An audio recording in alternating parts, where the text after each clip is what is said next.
What up, guys? Welcome, Fightful fam, to this UFC Vegas 17 main card watch along. Shakiel, Mahjouri, Lucas Grandsire back for another round of being verbally abused by the live chat. We're here. We're happy to be here, guys. Sorry Yeah, for the delay. Sorry for the delay, but I mean, the main card still technically hasn't started. We're just at round 3 of Anthony Pettis versus Alex Morono. But we thought, you know what, might as well get started. It's been a competitive enough fight, and we can all mourn Anthony Pettis' career should he lose. Lucas, how's it looking for you right now? You think Anthony's going to pull this one out?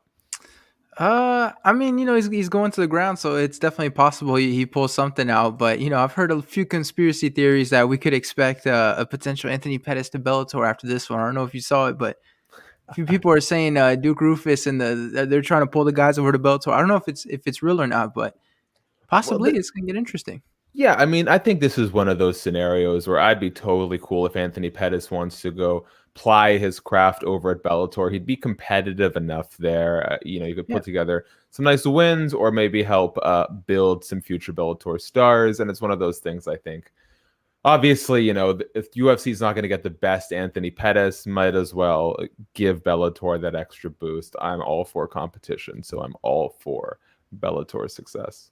but even for Anthony Pettis, they're fun fights too if he goes to Bellator. Like right now, he's fighting Alex Morono on the UFC prelims when at one point he was champion and famously on the Wheaties box. Like, is that really where you want to be at this point in your career when you could be at Bellator potentially in the main event? We've seen some lackluster Exactly. main events, so I don't know. It may make sense for me. So Yeah, I'd be down with it. Shout out to everyone in the live stream already. Really appreciate you guys being here. Obviously, for those not super familiar with how the streams work, there is a delay between Lucas and I talking and it hitting your feed on YouTube, Facebook, Periscope, wherever you're watching. So you will most likely be a little ahead of us, but react in react in real time and then look at the screen and see what we think a good 20 seconds later.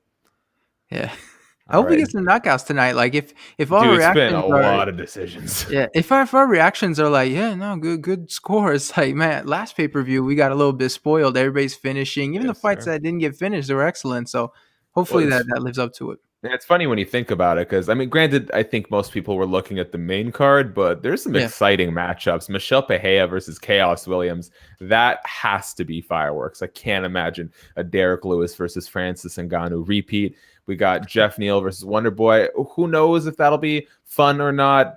Unfortunately, when you get a high-level striker against Stephen One Boy Thompson, we sometimes see a lot of counter-striking, a lot of hesitancy because they're both so good, a little bit kind of like Darren Till Wonder Boy, but who knows what'll happen there. You also have Jose Aldo versus Marlon Chito Vera. That has to be all action. There's no way either of those guys will go backwards. Quick reminder, sorry, before we get to the meat of today's conversation, guys, especially if you're on YouTube, hit subscribe, tap the notification bell, leave a like on this video. Can't tell what those do for us, and we're really close to our 3,000 subscriber goal for the end of the year.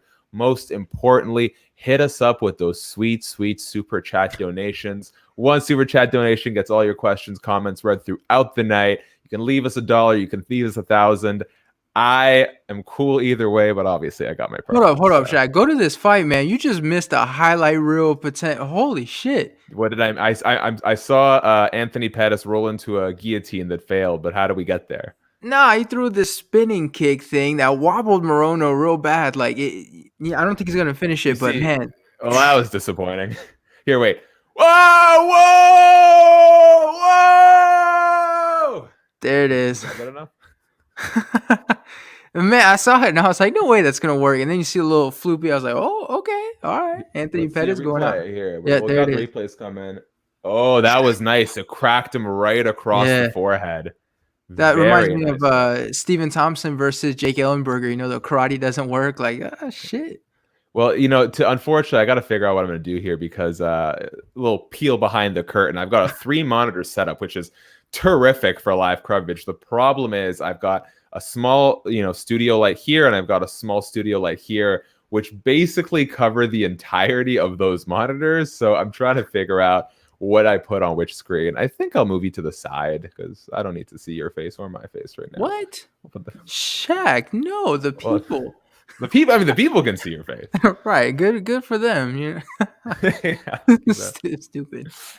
all right, guys. Let's see what's going on in the chat. Show the stream if you.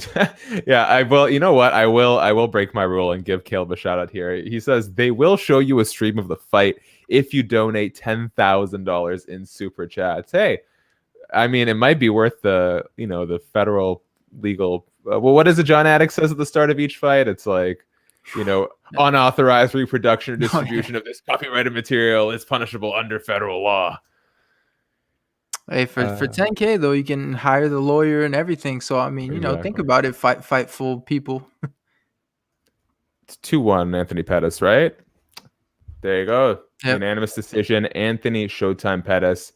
I think that was 3:29:28, right?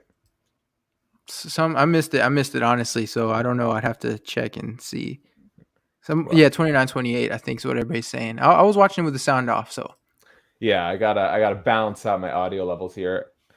So, guys, let us know in the chat. What do you think about these watch-alongs? Initially, we were thinking about just doing them for the pay-per-views, but we thought, this is a pretty stacked main card to end the year. And, if people like this, I actually really like doing these. We used to do the Fightful Fix post-fight recaps, which, if I'm being a little selfish here, that's like another hour I have to work after the fights are over. Yeah.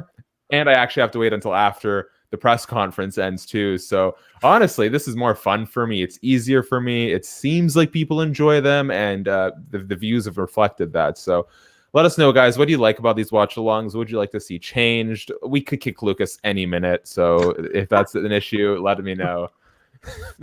Are you serious? I am the Fightful watch-along. You guys are going to kick me out? I am the one constant. Technically, you have been part of both iterations of this. Nah, you hit me with the surprise. You're like, not only are we bringing it back for a fight night, but it's like, well, we're bringing you back too. I was like, holy shit, you did double. Okay, all right. Yeah, well, we're hoping Colby stays out of the chat and doesn't abuse you as much this week, but otherwise, we love having you here. He's gonna bring out the ranting and the, making me compare myself to Michael Jordan and all that stuff, but maybe not this time, Colby. All right, I'm gonna break. Yeah, you know what? I was told stick to the super chats. Got to get those in, but Ron Patel's always so generous. Watch along is fun. Hopefully, you won't get worn out being on for a while. I'm on 24/7, Ron. Ain't got to worry about that. And other people say they like it. Oh, look at that! Now I respectfully disagree, but Caleb says make Lucas a watch along regular. Look at that, Lucas getting the rub. Spoken, Shaq, and if anything, if you guys want to kick Shaq out and have me host exclusively, speak on it now. It's like I'm coming for your show, Shaq. Hey, you know what, man? Bring it on, competition. What is it, Daniel Cormier? We'll be the Daniel Cormier and Cain Velasquez of these watch-alongs. Iron sharpens iron. Yeah. No. Do you want to be the Cain Velasquez or the Daniel Cormier in this equation? Well, I think people are gonna look at the weight class a little bit. I think I'd be a little bit more of a heavyweight than you, Shaq. But. It's okay. It's up to you, but you're the host.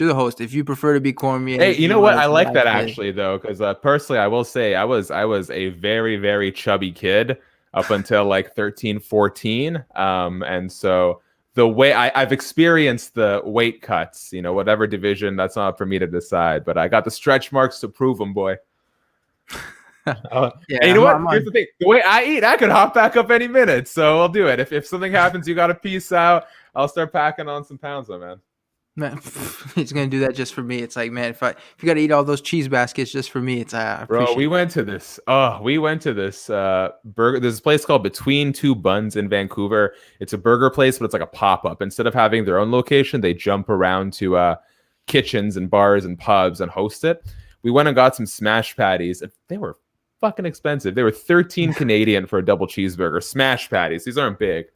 Yeah. But man, they were the best burgers. I got 2 double cheeseburgers, and they were the bombest burgers I've ever had. I don't understand the smash burger thing. Isn't it just like the ground beef and they just smush it? So okay. I'm sorry, guys. Since we're waiting on the UFC Vegas 17 main card to begin, let me go on a burger rant because I watch way too much. George Mott's way too much burger show. Shout out to First Sweet Feast. All right, listen. I'm a fan of all burgers. When you make a smash patty and you smash it real thin, what happens around the edges? They kind of like scrape off. So they go from the center. They kind of scrape out. So you get these crispy outer layers of like caramelized beef. It's called the Maillard reaction. It's like the process by which I know way too much about this. The process by which the molecules in the burger, in the patty, in the beef break up and then reform to make more flavor. So when you get these smash patties, which you get if they do them right, is you almost get like a little bit of a tiny bit of a pinkish center, so it's super juicy, but then the outsides are really crispy and caramelized. And you know when you eat something like burnt and it's got that really intense burnt flavor, oh man, it is so good. And I will stop right there.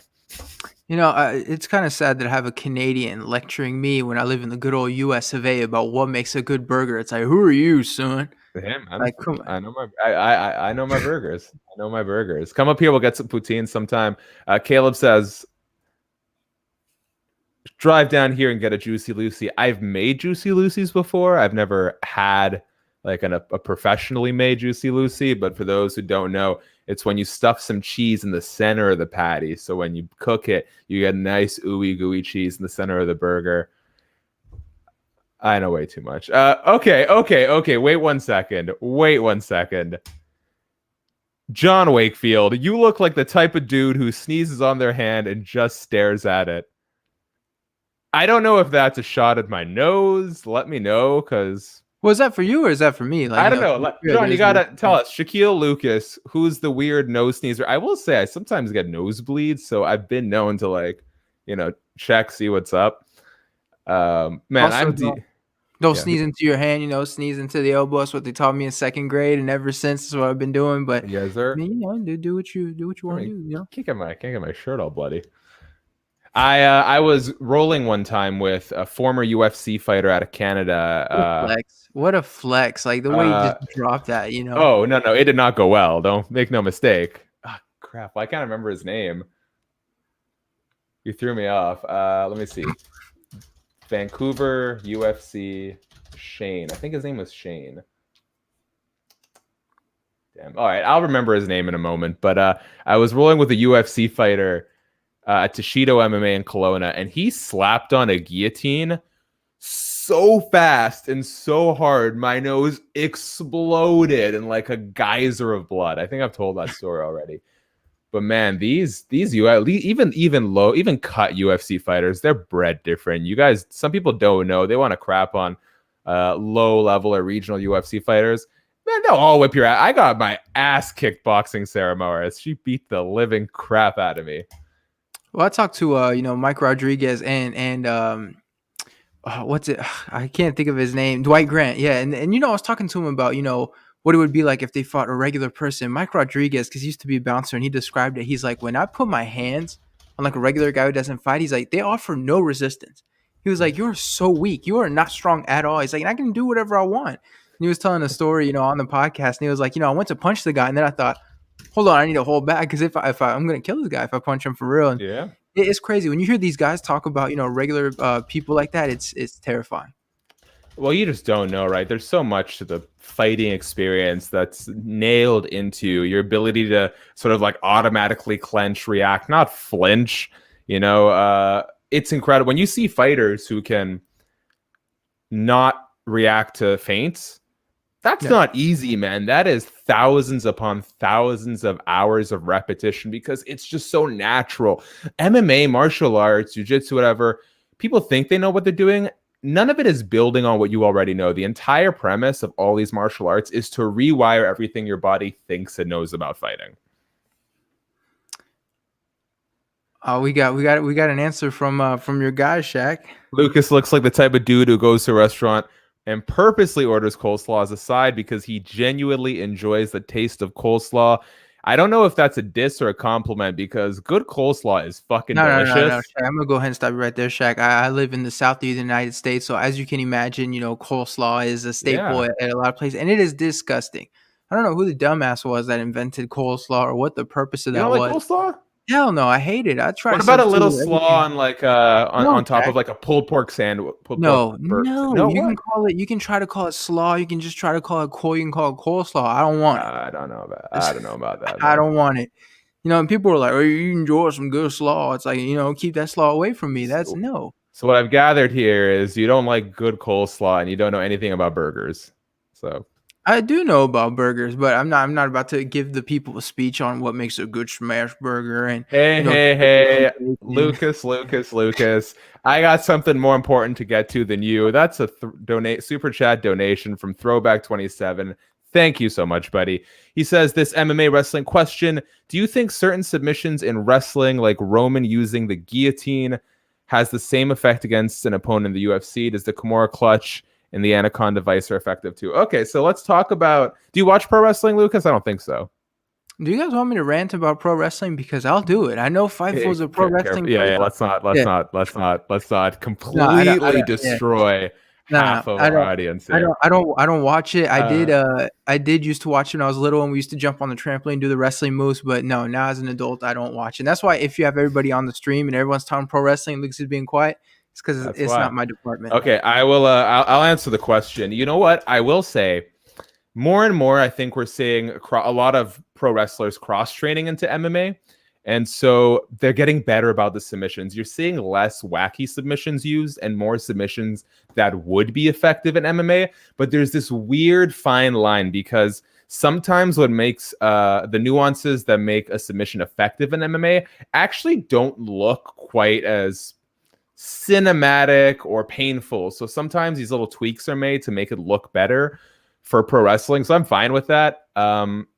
I will say, though, they've gotten a lot better. Roman Reigns finished Drew McIntyre at Survivor Series with a jump. He jumped into a standing guard and snatched a arm and guillotine, and it looked really good. Obviously, they miss some of the nuances sometimes, like when you have that arm and guillotine hipping into your opponent to increase the leverage. Those you can tell that they're not that familiar with the position, but they get the general principles. They get the right wraps. They get their legs across right for the armbar. But the stuff that would actually make someone tap, they're always a little off with. But I respect the fact that they're bringing that sort of realism to pro wrestling.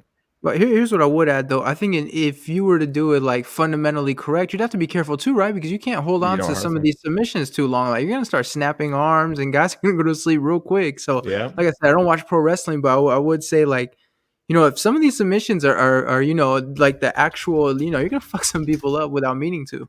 exactly. So I will always give credit to pro wrestlers, John Moxley, Daniel Bryan, Akira. There's a ton who do cross training and like MMA and do their best to, if they're gonna start adopting MMA practices for pro wrestling, make it look good, make it look authentic.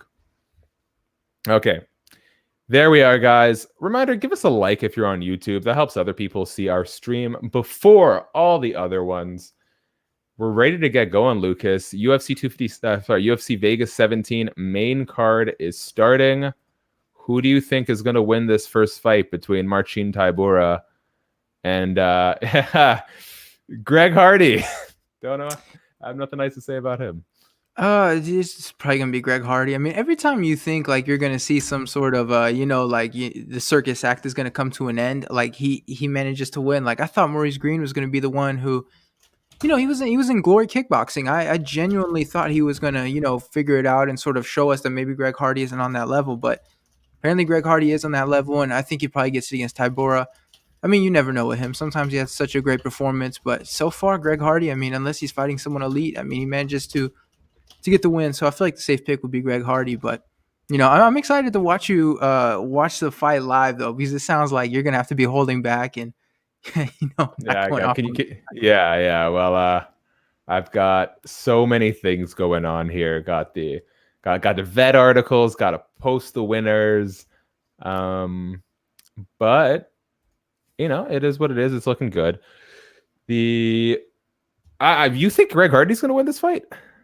I think so. I mean, Tybura. I mean, have you really seen day. have Tybura you all seen day. anything from him that gives you confidence? Well, I'm not confident in either man, but Tybura, like even the fight against Derrick Lewis, he's beating up Derrick Lewis and then gets knocked out at the last second Yeah, like but that. I don't foresee Greg Hardy being able to last on the ground should Tybura get him there. And hey, Marcin Tybura is on a 3-fight winning streak. He's got back-to-back unanimous decision wins versus Sergey Spivak, Maxine Grishin, and Ben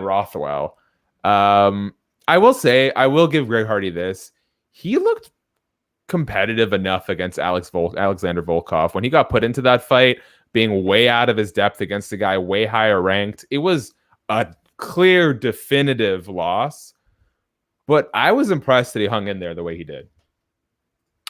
Yeah, I mean, you know, I'm not as impressed as athleticism as a lot of people are. I always say this because I always hear like, it's athleticism, it's athleticism. It's like, he's explosive. I'll give him that. And I know he's got some impressive stats in the NFL, but it's like if you look at his movement, it looks weird. Like he's very, I don't know how to explain it, kind of square, kind of stiff. And it's like, I mean, it's good with the explosiveness, which we're going to hear a million times from these commentators. But at the same time, I'm not as impressed some of these other people are. I feel like it hasn't translated to fighting as well as it could have, or as it has with other athletes.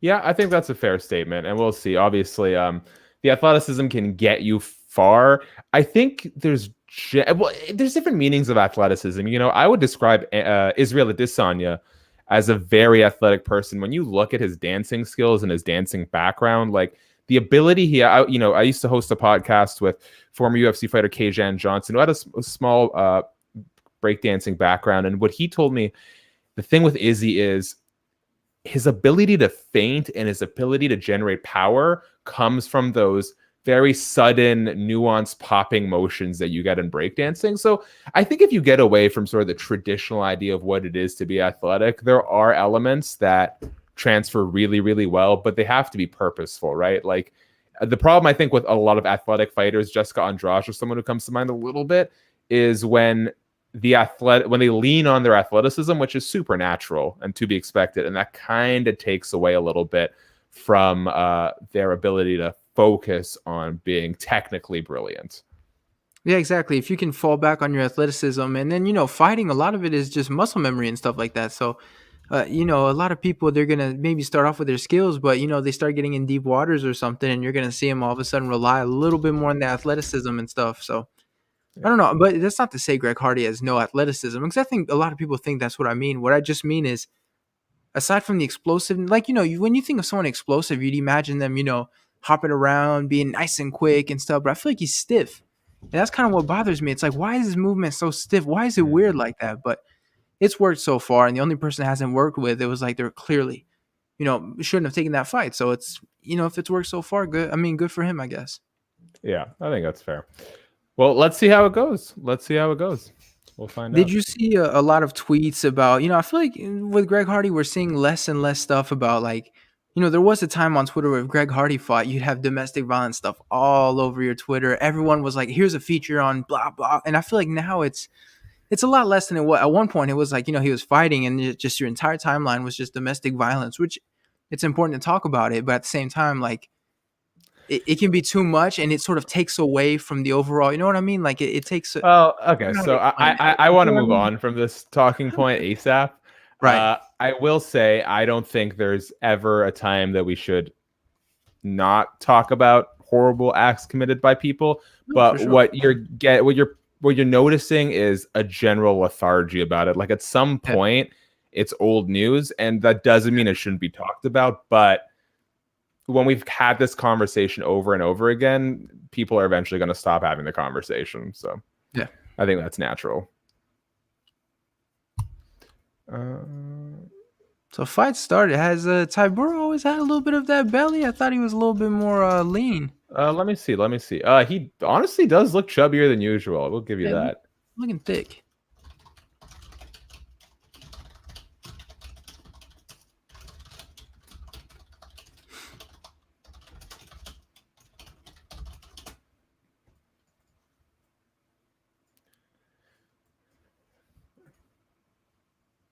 I did not realize like Greg Hardy was going to dwarf Tybura like that. Doesn't he look just kind of gigantic compared to him?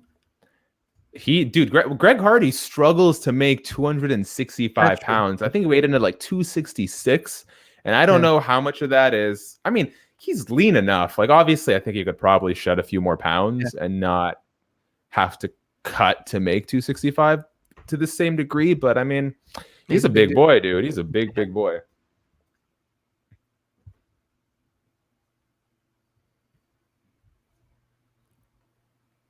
And I will give credit where credit's due. Greg Hardy has tremendous power. So, oh yeah, Yeah, I'm seeing comments in the live chat about Greg Hardy being signed too soon. Yeah, that's fair, but I will say the UFC sort of marking him as a potential star for better or worse. They've done a pretty good job of bringing him up at an appropriate rate. I think they had him fight in Titan FC first, and they had him fight scrubs up until this point. You know, the up with the exception of Volkov, which was I think Greg Hardy stepping in on short notice to save a card. They brought him up at an appropriate rate. Like his last fight was against Maurice Green. Yeah. Well, they did sign him too early, but at the same time, they built him up correctly. So it's like, was it too early? Yes, but it was the right competition. So, you know, there's not really much you can say about that. Like sometimes they sign guys too soon, and you're fighting killers, you know, from the first fight on, and then but they built him up slowly, and now you're seeing it. He's looking like a contender now.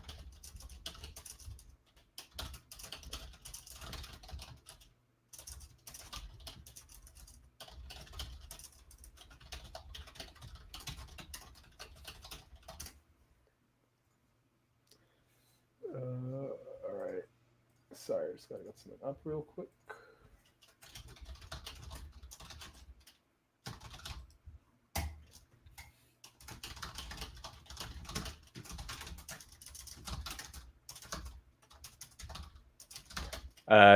Brendan Fitzgerald. Shout out to, am I wrong? Did you talk to Brendan recently? I feel like you had him on your program.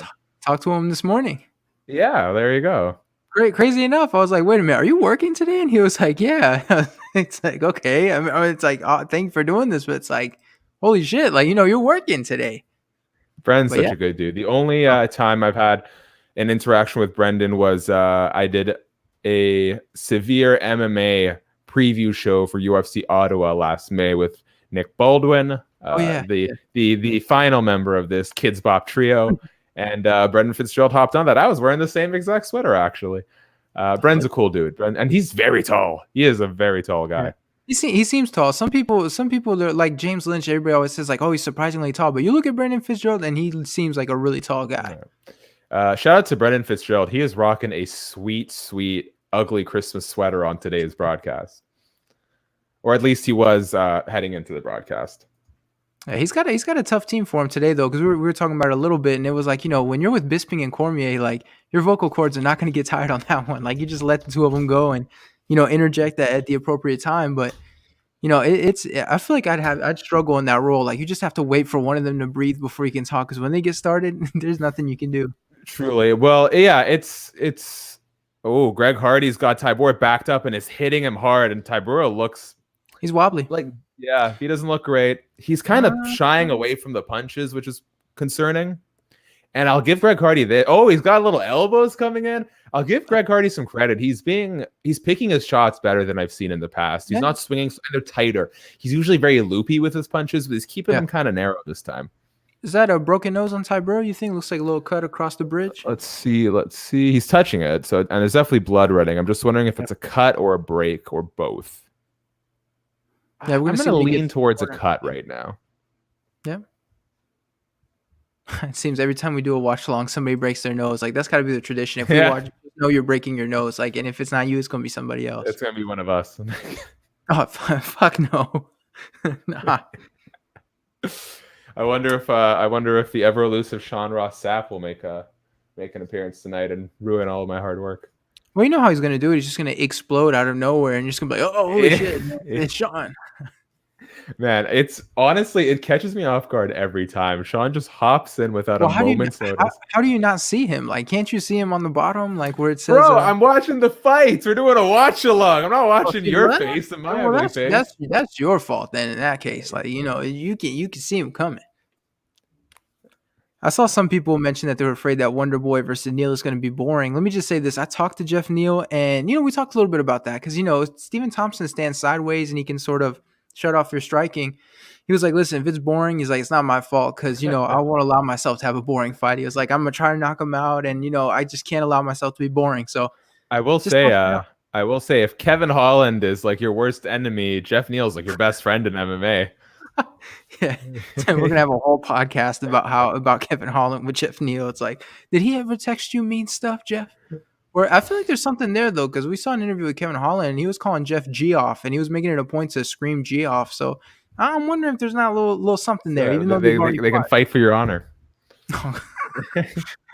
Jeff Neal's gonna come out in a t-shirt. We'll tie you. We'll tie you over the octagon. And if dude. Kevin Holland wins, he gets 5 minutes of sparring with you. And if Geoff Neal wins, you get an all-inclusive retreat to Fight Island. 5 minutes? What did I do to you, Shaq? Like, it'd be 5 minutes of trying to sprint from. Hey, it's Kevin Holland you disrespected. Don't be upset with me. Who disrespected him? You. No. It's like anyone who's been following the saga would be like, you know what, man, I don't know if I could have been as professional as Lucas through the whole thing. It's like, man, I do what I can in this industry. It's okay. Joe Schilling doesn't like me, so we all got that. Yeah, I feel like Joe Schilling doesn't like anybody, so there's nothing you can do there. Oh well.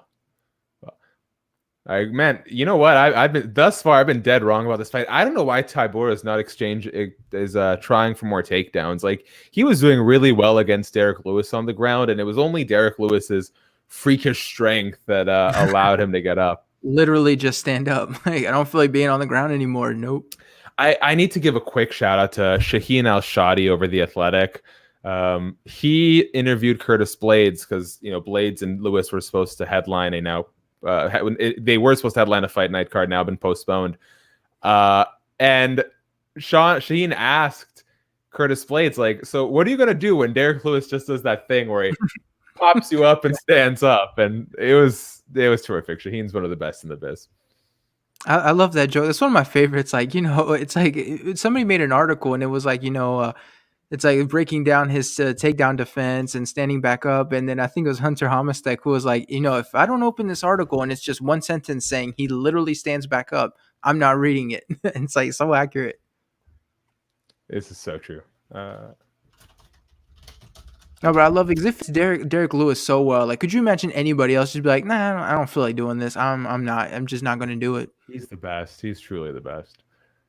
And I have to give, since I'm flexing all day, every day on these podcasts, I got to give Derrick Lewis some love because, and seeing Wonderboy Thompson, because I was at UFC 244 for Tybura finally initiated like a takedown for a brief second and kind of bailed on it and tried to throw a punch. I'll tell a story between rounds. Let's stay on task during this fight a lot.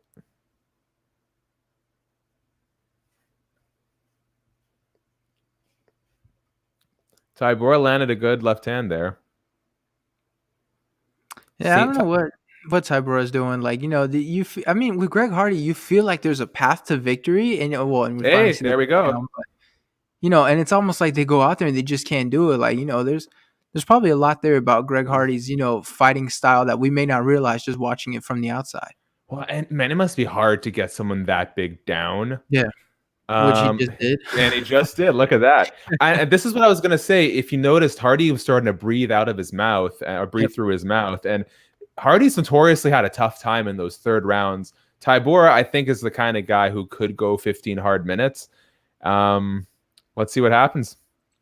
Well, he's so big, too. And even you see his face right now. It looks like he's just trying to catch his breath. But he's so big, like, that, that's going to have an effect. Like, yeah, you're going to be maybe pack more power, but at the same time, it's like, it's going to fuck with your cardio.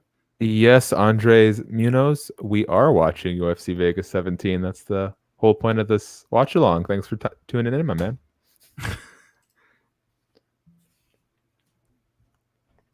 So here's the thing. Thus far, Tybura hasn't done anything with this takedown. So he's starting to land some punches and elbows. This is good. Oh, Greg Hardy's just covering up and not doing anything. Oh, those are all to the back of the head. Those are all to the back of the head. Is this about to be stopped? Well, it is, because Greg Hardy, I don't know if he's hurt or if he just doesn't know how to get out, but either way, it's such a bad look. It's over. There we go. Marcin Tybura, second round TKO. Lucas Grandsire, 0-for-1 on today's main card predictions. That was a weird one. That was weird.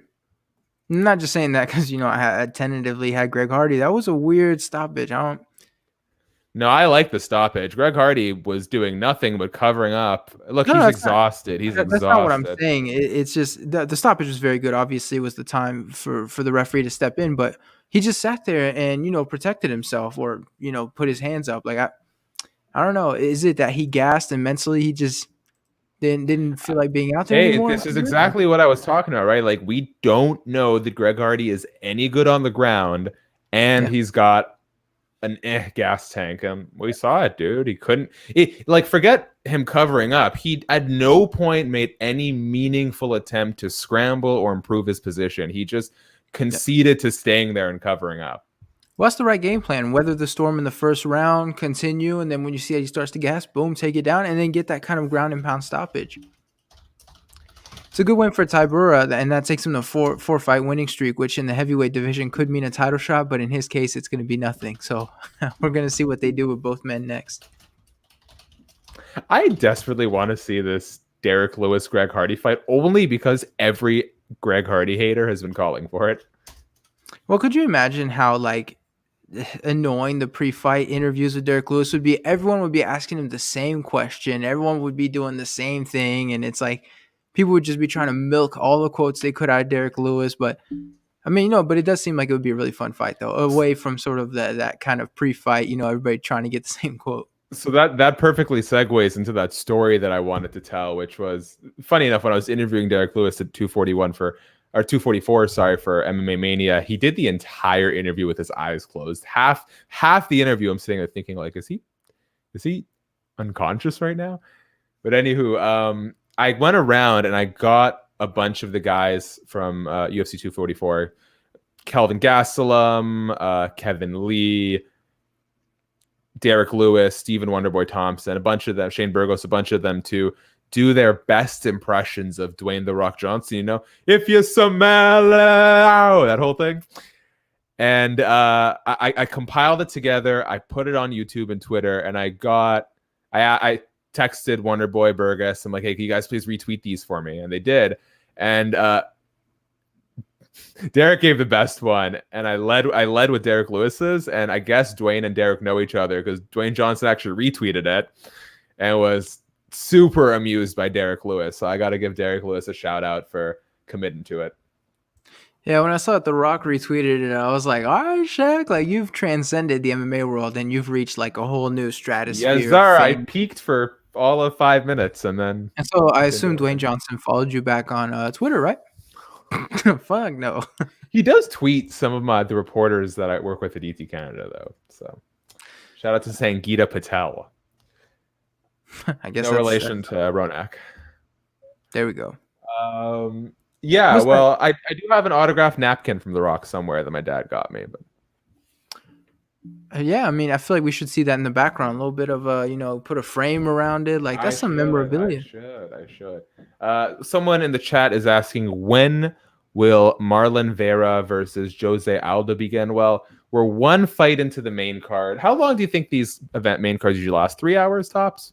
Well, the way you have to look at it is each fight is about 30 minutes dedicated to it, even though, it's like only 15 minutes of fight time realistically. So you look at one fight, 30 minutes, so two fights. So about, if it's 5 fights, I would say about 2.5 hours, something like that. Okay, yeah. So it's 7:15 Eastern or 7:45 Eastern. So let's say 8:15 for Marlon Rice, Rob Font, 8:45 for Peja. So we're looking at about 9:15 Eastern, 6:15 Pacific, perhaps. What's this next fight? Is this Moraes versus Font? Next is Marlon Moraes versus Rob Font, and we do have people on Periscope asking us for our prediction. Ooh, let me take a look at Rob Font's recent run while you share your pick. Well, let me just say this. My picks, the way it works, either I'm completely shit or I'm super accurate on everything. There's no in between. Like on one card, you either nail it or you fail it. Exactly. Okay. So this seems like the card where everything's going to be shit just based on this first fight. So, I mean, I think you have to go with the safe pick of a Marlon Moraes. I feel like that's just, the safer pick.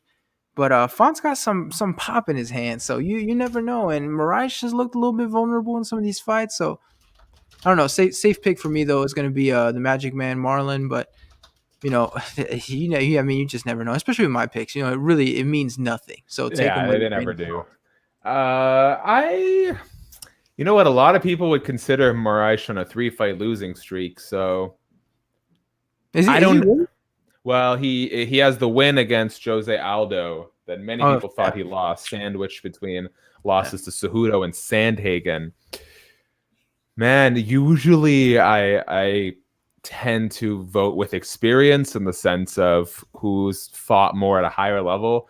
Yeah. But I don't know if Moraes has sort of mentally pieced things together since losing to Cejudo. Rob Font, though, I don't think a win over Ricky Simone is enough to sort of give me his vote of confidence. I'm gonna go with Marlon Moraes. I feel like that's a safe pick. I mean, and Rob Font can make it fun, but but this is gonna be a great fight though. And if this fight sucks, I'm quitting the live chat right now. Like I'm just telling you guys, like if this fight sucks, like I have no hope for any other fight on the card. Yeah, we'll you're gonna have to. We'll find someone to. You'll captain this shit by yourself. Like I'll just, it's over. Like just go ahead and call it. Like don't even watch the rest of the fights. Just call it.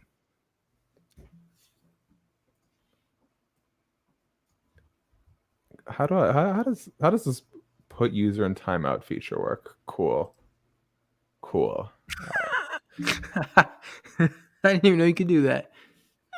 I love StreamYard, man. Defeats Hardy. Sorry, that was a second round TKO, right? Yes. Get these graphics up. All right, so while Shaq is doing that, can I, shamelessly plug all my stuff since the people Go are for curious? It, my man. Really listen. Go for it. You guys want to follow me on social media? Twitter, Instagram is at Grandsire MMA. You see the way you write Grandsire down right here. So go ahead and give me one of the follows. If you do me a gigantic favor, subscribe on YouTube, Lucas Grandsire, and what is it? Yeah, and then just like stuff, comment. You don't even have to watch it, man. I'm not gonna tell you to touch the bell or whatever that thing is. Just go on there, like some stuff, help with the algorithms, and help this podcast grow. And yeah, that was the shameless plug, And if you want to donate money, I mean, do it. You're not, but just is that how it works? Do I tell people to donate or whatever? No, that's fine. I'll tell them. No, I'll shill out the product. You don't have to. So I don't know what's going on. Someone says. So we going with the guy, the last name starts with M. Now, if we were speaking the language and someone didn't know how to pronounce Moraes, I'd understand being like the guy with an M, but it's could probably just copy and paste the spelling. It's yes, we're both going with Marlon Moraes. All right. Yeah, I remember the first time I talked to Adriano Moraes, first interview I did, I was like, Adriano Moraes. And then I went back and figured out how to say it. And I was like, you dick. I mean, you said that. And then you were confident about it. And then, I'm sure somebody else would have been like, hold on, Lucas, what are you doing, bro? Moraes? Really? But it sounds like it's Moraes. And I say that with confidence because it sounds like that's what everybody else is saying. But obviously, I'd be more confident to hear a Brazilian say it rather than an American. Sir. Yes, the thing I always get mixed up between Portuguese and Spanish is the silent J's. Yeah, because it's not silent in Portuguese, so it's Jose Aldo, not Jose Aldo, if I understand correctly. Yeah, but then the R's are silent in Portuguese. So yeah, it's weird. I mean, just do your best, and then people I don't think people are going to us on how to pronounce names in Portuguese. I feel like that would be more like something. How do you pronounce the name of the currently reigning and retired UFC lightweight champion? Khabib Nurmagomedov. Okay, so listen to this. Oh, okay. Well, I'm gonna give a shout out to the guy who didn't spell Moraes' name because he said he'd have to leave the live chat to do so. Thank you for being here. Really appreciate having you. That's fair. We'll take that. So I watched a video of how Khabib pronounces his full name, and I used it in a Beef Wars video over at Combat Culture. It was like a career breakdown of the beef between Khabib and Tony. And I got fucking destroyed in the comments by a bunch of dumbos who are like, oh, you're mispronouncing his name. You're rooting for Tony. You're racist. The way Khabib pronounces his own name, to the best of my ability, is not Khabib Nurmagomedov. It's actually Khabib Nurmagomedov. Now, I am butchering that, but I am doing it way better than all these dorks. Flexing the Iranian muscle right there. You gotta, your khaz. I got all this khaz going. was about to say like the K's. Once I got the K's right, like I understood that KH is gonna be it's not gonna be Khabib and Kamza, like it's Khabib Hamza. Like once I got that, it's like okay, now you sound better. But if I hear someone say the K, it makes me cringe because it's like, come on, man, like you sound so American. At least culture it up a little bit. Well, you're bilingual, right? Yes, I am. Believe it or not, English is my second language. So Yes, yeah, sir. I guess that would be the technically mine too, actually. Although I speak way better than in English. Someone's asking if we're showing the fights or just commentating. We can't show the fights, or we're gonna get this yanked. But I know y'all are lonely in COVID because I'm lonely in COVID. So stick with us. We'll chat. We should start. I feel like we get away with like cracking open a beer on these, just one, We gotta Lucas, can you legally drink in the U.S.? Shaq, come on! I'm not a child. I'm 23 years old. I am old enough to drink, man. Like everybody always figures I'm like 12 or something. It's like no, but I can have a lemonade. Yeah, Mike's Hard Lemonade. So we can't show the fights, unfortunately, but stick with us. We love having you guys here. I think it's more fun for everyone when you got some buddies to watch with in the pandemic. But we'll let you know who wins. I'll tell you what, though, if you want us to start drinking on these things are about to, it's semi-professional right now, but if we start drinking, it's going to turn into a real crap fest by the time we get to the main event. It's going to be quite something. There was one time, I got really drunk while watching the fights, and I was rooting for someone, and, I figured out it was the commercial break. Yeah. So, So, I was like, all right, maybe I need to stop. But, I'm rooting for the Modelo guy, and it's just a commercial. So, yeah, it's not good. Yeah, somebody here said, look, you thought I was 14 with the facial hair. That's why the facial hair. Like, before the facial hair, everybody was like, who's this child? And now people think I'm a preteen. So, we're slowly building it up. And then eventually I'll have a nice thick mustache. And then my transformation into Luke Thomas will eventually be complete. And I'll look like a real adult. Yes, sir. I thought... Yeah, it's like, okay. Someone says, I thought Lucas was 14, but the facial hair makes him look like he's 17. Right, that's 3 whole years right there. Almost a grown man, almost. I've always been told I look older than I am. It's probably these like intense bags under my eyes that make me look like I've been through something super traumatic. It wasn't easy. It wasn't easy. No, but are you one of these guys, like, no matter how much you shave, you're always gonna have some kind of permanent, stubble? I use cheap razors, and I don't shave frequently enough. So no, if I shave, it looks like I've shaved. But the stubble comes back in a day. So yeah, I just don't have my life together well enough to shave more regularly. I mean, if it works for you, then what are people gonna start criticizing? Like, Shaq needs to shave. It's like, nah. All right, guys. Marlon cheat. Oh no, what am I saying? Rob Font, number 11, ranked bantamweight, making his way to the octagon for his main card fight against Marlon Moraes. I'm so tired. This guy. I mean, you get to see him. I have this car commercial. I guess it's a Jeep commercial. So, I'll be rooting for the Jeep in this one. So here's a question for the live chat. Since I gotta click on this little dig at the Distraction Podcast co-host over at Fightful Wrestling. You don't want to know how old Joel Holbert is. He's anywhere between 18 and 45. Yeah, I could not age that guy if I tried.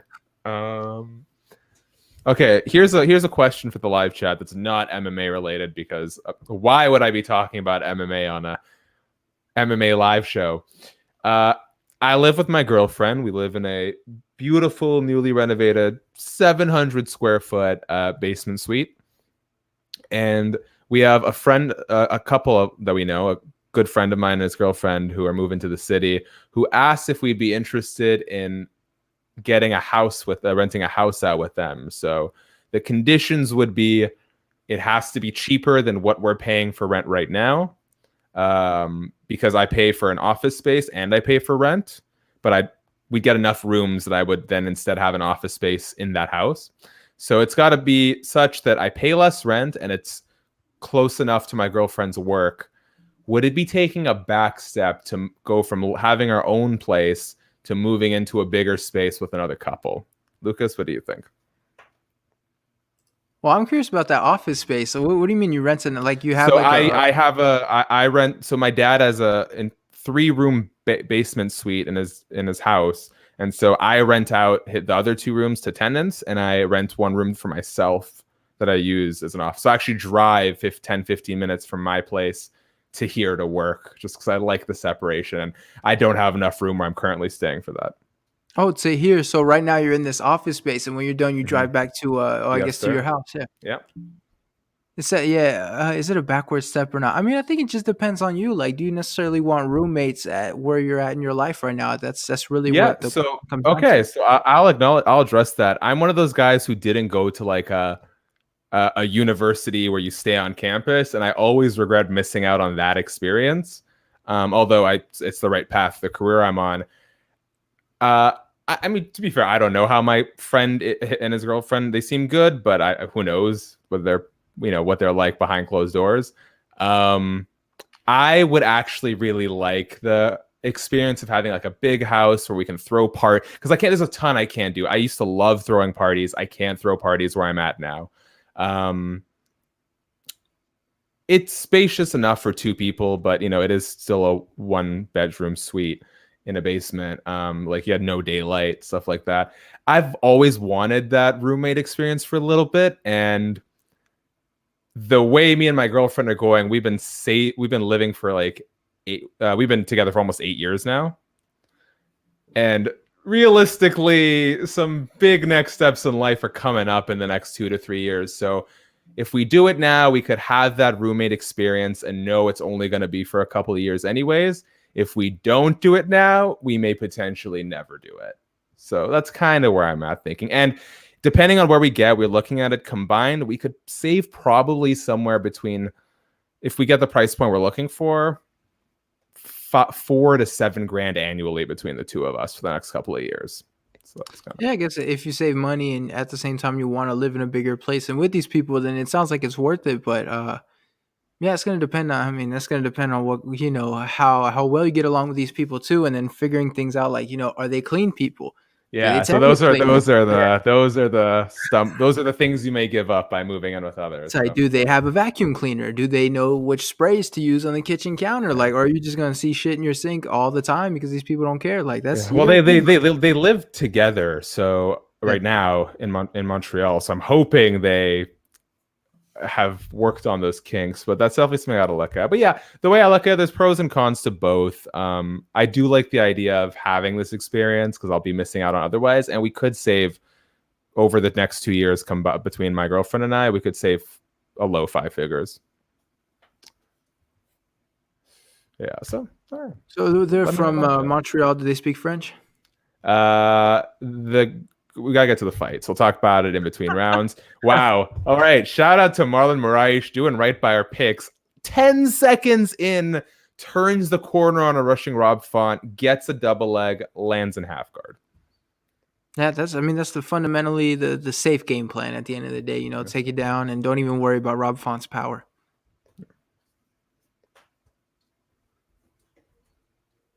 I'm sure we lost like half our audience when I went into that roommate rant, but yeah, they were like, hold on, this is a fight stream and he wants to know if he should get roommates. Like, oh, it's a tight guillotine. Oh, commercial break. Oh, look at this. Marlon Moraes. It's on the position for your guillotine. No, they won't. Good job by Rob Font. So Marlon Moraes tried to try to back out into like a sprawl so he could maintain the headlock. Rob Font did a really good job of scooping the far legs so that Marlon Moraes could not sprawl out onto his legs. That's the thing about the guillotine is you sort of look at it and you think like it's a scary position from where they're at. But if you look at where the guy's body is, if he's not stuck and he's not like, in his guard or something, like you're like, okay, he's going to have to ride it out. But chances are he can get out of that one. Well, as a very average high level blue belt, I will say what I always like about going for guillotines, first and foremost, is not the submission. It's the body control it gives you, right? Because if you control someone's head, you control their leverage and the direction they're going. And so I've always been a big believer in using the guillotine wraps to set up positional control, to set up other takedowns. Often you don't use it for the finish, and that's what Marlon Moraes was trying to do, right? That guillotine wasn't working. He was going to sprawl out and hold Rob Font in a turtle position. Rob Font did a good job not letting that happen, but Moraes got back up, elevated, took him back down. Someone's asking who's winning the fight. Not a lot of strikes have landed thus far, but it's been basically a grapple-dominated effort by Marlon Moraes. 2 minutes into the fight. Couple good ground and pound shots. Yeah. How badly do you think? Okay, I'm going to give you two storylines here. Who do you think has more to lose in this fight? I would say it's interesting because if you look at it strictly from what this means in terms of rankings, you would say Moraes, but I'd argue Rob Font has had these big fight opportunities a couple of times now, and he's always blown them. I wonder if a loss here sort of puts the nail in the coffin for Rob Font being a legitimate top 5-ish guy. On the flip side, Moraes loses 3 out of his last 4s with one close split decision. He might be donezo as a real title threat. Well, I think that's the thing. I lean towards Moraes because if he loses this one, then everyone's going to, like Tony lost last week and everyone's talking about he should retire. He's going to get cut and whatever. So I think if Moraes loses, people are going to be like, he's done as a top contender. And I think that hurts him more. Like Rob Font, like if he wins it, this is a lot about him and his future. But Moraes, if he loses it, like that's going to be devastating career-wise if you see yourself as a title contender. Wow, Rob Font is putting in some work. Marlon Moraes with a spinning wheel kick. Oh! Oof, he's hurt. A jab or a straight that almost knocked. Oh, Moraes drops! Oh my God. I was so wrong. Oh, he's about to go out. It's over. It's over. To go out. Referees keeping a safe distance, but Moraes is bad. Oh, that elbow. Oh my God. Oh, he's out. He's out. Look at him. He's just eating those shots. Wow. Top 5 guy. Huge. That was ground and pound. Wow. Dude, Moraes' days as a title challenger are done. He was just eating those last couple shots. You weren't sure if he was out, but if your hands are away from you and you're eating them clean, it's over. You have to step in and stop that. I don't know what Goddard was waiting for. I think, if anything, Rob Font was not able to settle in on one position. Moraes wasn't blocking with his hands much, but he was able to pivot his hips and keep his feet in between. And I think what was keeping Marc Goddard from stopping it was the fact that they were never stuck in one compromised position. Marlon, it was always a different, every shot that Rob Font landed was coming from a different position on the ground. And maybe Marc Goddard was like, Marlon could at any point maybe get in a position that makes sense. It was 5 shots too late. It was 5 shots too late. If you look at the replay, there's a point where his whole body just goes limp, and it's like you can step in at any moment. Like if you're waiting for the extra shots, and I don't know, I didn't like that stoppage. I mean, I know Goddard, a lot of especially English people, they're like, oh, he's the standard, but man, I did not like that one.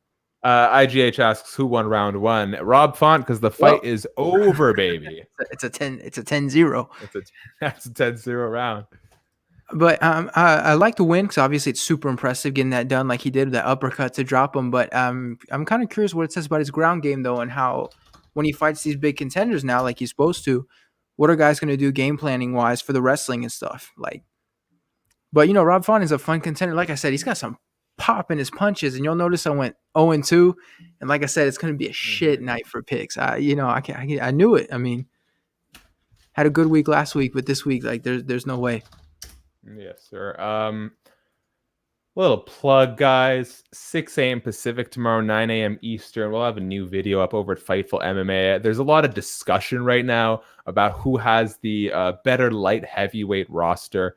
Is it the UFC? Is it the Bellator? Now with the signings of Rumble Johnson and Yoel Romero. So in a obviously very biased rating system, I got Corey Anderson to rank, as he says, the 9 best light heavyweights behind him from number 1 to number 9. I'll tell you, he actually picked a UFC fighter as the top light heavyweight on that list. That drops at 9 a.m. Eastern tomorrow morning if you guys want to see how Corey Anderson weighs in on the top 10 light heavyweight debate. So which one are you more impressed by, Corey Sandhagen or Rob Font? Yeah, it's interesting because does this say more about Rob Font or less about Corey Sandhagen's win, right? That's kind of the Yeah. problem with this sort of stuff is we don't know when you look back in retrospect, did Corey Sandhagen beat the same Marlon Moraes that fought Henry Cejudo? It's looking less and less to be the case.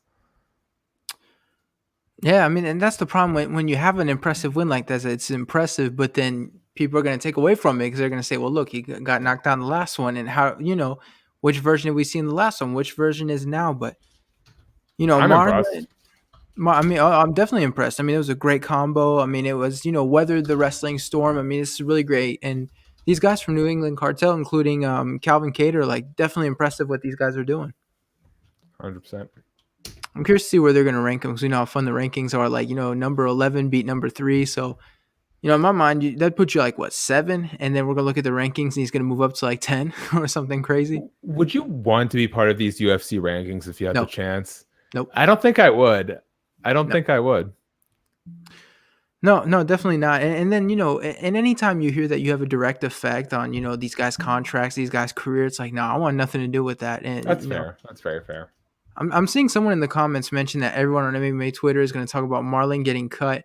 I did a podcast Sunday, and every time we talked about a fighter, and it was like, is he going to get cut? Is he going to get cut? And it's like, I was saying at one point, it's like, man, it's crazy how, cutting a Yoel Romero and then saying we're going to cut more guys has made like all these dudes who never get cut in a million years.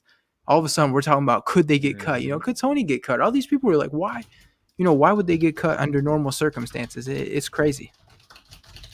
Yeah, I agree. It's almost if you see these 1-2 punch graphics, that's our live stream podcast. It airs every Friday at 2:15 p.m. Eastern, 11:15 a.m. on Fightful MMA. Myself and a fellow MMA media member, the likes of Lucas, James Lynch, Aaron Bronstetter, Shaheen Al-Shadi, you name them, we've got them. And every week, coming out of every card, at some point, someone's got to mention, is this guy getting cut? It'll be interesting to see what December 31st holds. Well, you're not going to have a 1-2 punch Friday, are you? Because that's is that Christmas? You know what? I haven't actually booked any time off. It is Christmas, so yeah, that's interesting. Maybe what we'll do, I actually haven't even thought about this. I should talk to Sean. Maybe the right call is to do, because I don't even know who's going to be willing to do it with me. Is earlier one or something. Yeah, maybe doing a pre-recorded one. Oh, yeah, that too. When am I... Okay, well, Caleb wants to know, when am I getting Ariel Helwani on the pod, Shaq? Probably never.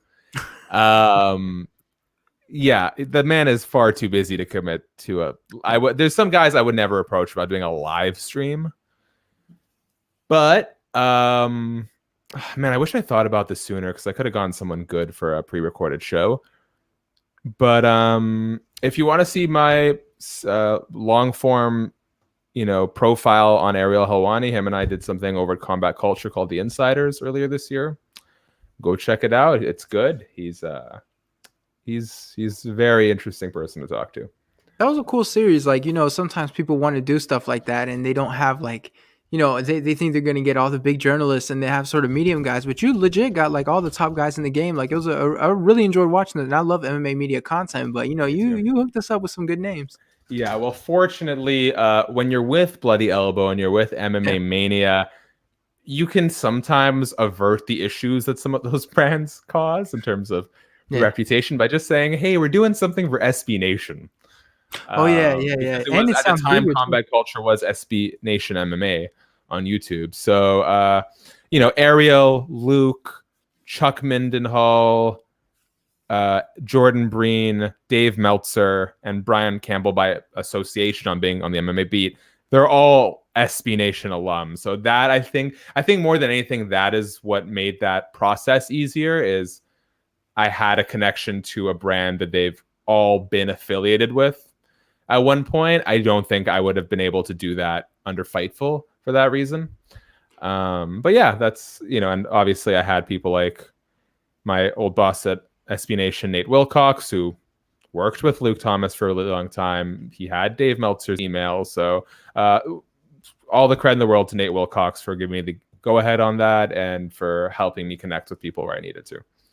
I feel like I'd be really nervous if I had to do like a podcast with Luke Thomas. Like, he doesn't sit like, and he doesn't come off as friendly. Like, I watch a lot of his content, but I feel like he'd be a little bit intimidated before he talks to someone like that. You know what? Luke Thomas will tell you himself that he is not the most approachable person. Yeah, I thought I was pissed. Like on the show, he's great. He knows he's on. He knows we're doing a program. Talking to him like privately, sometimes you're like, you don't want to talk to me right now. But Luke's aware. It's just kind of his natural demeanor. He's working on it. He's actually a very, very nice guy. Ariel Helwani, admittedly, was the one I was most nervous about. Yeah. Just because I had, granted, I didn't have a rapport with a lot of them, but I think I had more mutual relationships with other people. Like Jordan Breen obviously works for Bloody Elbow. Luke Thomas and Nate Wilcox go way back. Luke Thomas and Brian Campbell are very close knit. So sometimes when you each know someone who you get along with, that kind of makes you more comfortable. I don't actually have a lot of formal acquaintances with Ariel Helwani, so I didn't really know what kind of vibe to expect, but Ariel was tremendous. So, well, Ariel also knows how to be like the on-air guy, you know what I mean? Knows how to sort of change his personality, be likable and stuff. But yeah, I'd be nervous talking to all these guys, and especially because you don't know how they're gonna feel about you at the end of it. Like, are they gonna come away like, good stuff with this guy? Are they gonna come away like, did I really sit down and do this shit with that dumbass? This will be fun for the wrestling fan. I was actually I did. You do worry about that. You generally do. Just want to make a good impression of these guys. Dave Meltzer, the wrestling fans will like this. I asked Dave Meltzer at the conclusion of our interview, because Dave Meltzer is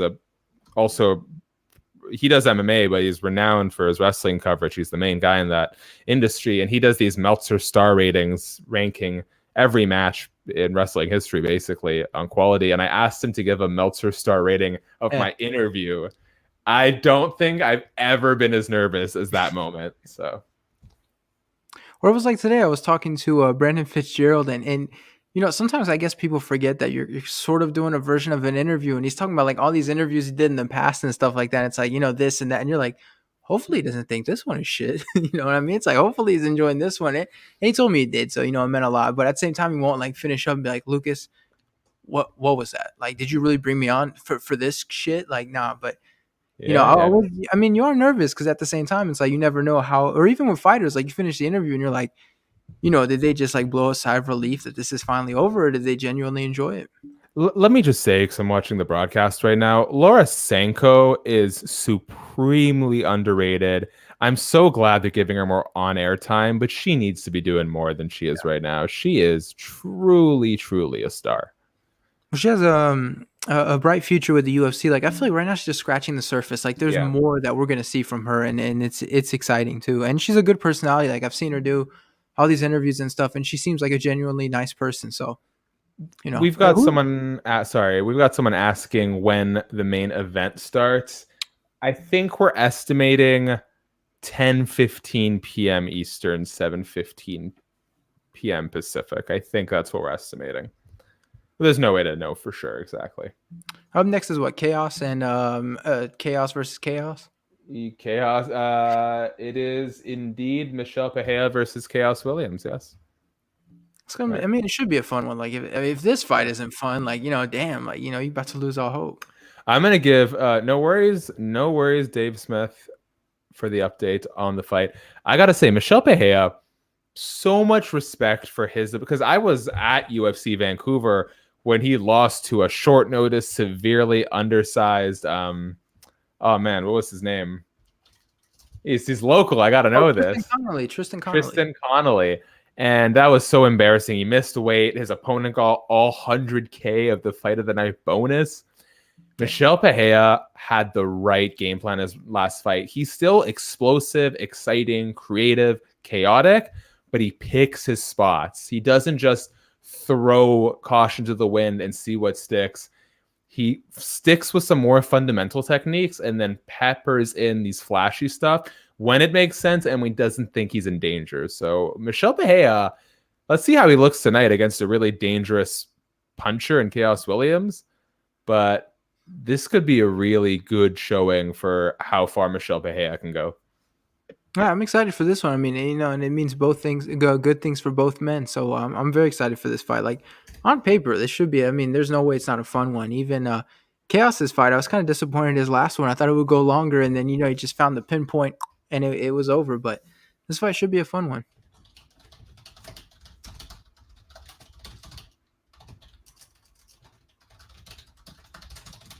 Fun question here, Shaq. In front of all these people watching, the millions and billions of One Championship viewers, do you know Khaos Williams' real name? Without cheating, just right now, off the cuff, just off the cuff. Yeah, it is. Look at this guy clearly trying to read it. It's like Kalen. It's like Kalen or something like that. Yeah. It's I don't know what his name is. I like that his nickname becomes his first name, kind of like a Rampage, and then adds in a second nickname just for good measure. Like I don't know if he's trying to trick people into thinking it's really weird to me. Khaos Williams is plenty. It seems a bit of a mouthful. And honestly, Khaos the Oxfighter Williams takes away from Khaos. Yeah, it's too much. It's like we kind of get that Khaos with a K isn't your real name. I mean, and Khaos is pretty cool. And the fact that people are calling you Khaos Williams is how you know it's a good name. It's like, stop there. Don't do too much. But, like anytime you have someone like a Quentin Rampage Jackson, where you just call him Rampage Jackson, like that's how you know you have a good nickname. Yes, sir. On that note, we have a compilation of UFC fighters, including Rampage Jackson, roasting fans on Cameo. You can check that out at youtube.com/FightfulMMA. Guys, reminder, while I'm chilling, subscribe, tap the notification bell, leave a like on this video. That's how we get more eyeballs on it. If you're on YouTube, a super chat donation really warms the heart on a cold winter day. Leave us $1, leave us 1,000. Either way, all your questions and comments will be read. We thank you for supporting us. Megan O'Leary just put out a strange tweet, which I'm curious to see if you have more insight. She said, I can't believe how much you guys care about this, but it was brought to everyone's attention how weird and gross the social media interactions were regarding no shoes in the octagon. So yes, now we reporters officially can keep our heels on. Can we please put this to bed now? What is it? Do you know anything? What is she talking about? You know what's hilarious? The second you mentioned Megan O'Leary and something weird, the first thing that went through my mind is the fact that anytime I see mention of Megan O'Leary on YouTube comments, it's dudes obsessed with her feet.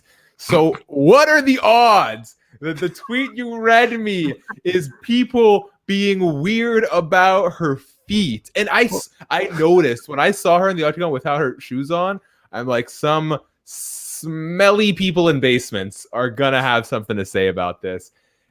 If the question is, if the people are like worried about the hygiene of it, there's blood and stuff in the octagon. They clean it between every fight, don't they? Like, I didn't even the fighters are bare. The fighters are barefoot, so I don't understand why she can't be barefoot. If I'm missing something, guys, let me know in the live chat.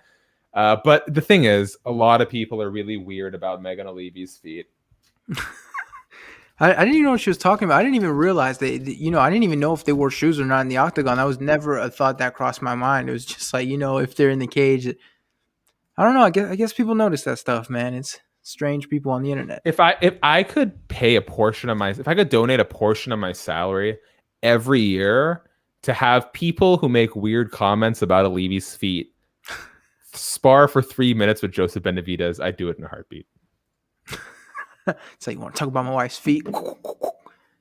Be a strange piece of content that would surprisingly get quite a bit of views. And if you guys want to set it up at Fightful now, I mean, just throwing the ideas your way, Shaq. I mean, you have the creative freedom. I do have the creative freedom. That's very true. What would you even title that? Joseph Benavidez fights weird feet people talking about his wife. I mean, yes, that's perfect. That would do really well. All right, I'm gonna grab some water out of a coffee mug, which I'm sure is gonna upset people. You couldn't have just told us it was coffee or something cool. Like, what? Come on, Shaq. Don't ruin the. I have to carry this thing by myself. Yeah, you got to carry this thing by yourself, bro. All right, let's do it. Maybe you can pray that Sean Ross Sapp will interfere. He's gonna explode on me. So I know there were some people in the comments that were asking whether or not Shaq was sitting or standing. I'm gonna be honest, I'm right there with you guys. Every time he does any kind of piece of content, I'm asking myself the same question. And we see the toilet bowl, I believe. So looks to me like Sean might have been sitting, and I don't know how he does it, man. Like, making it seem like he's standing.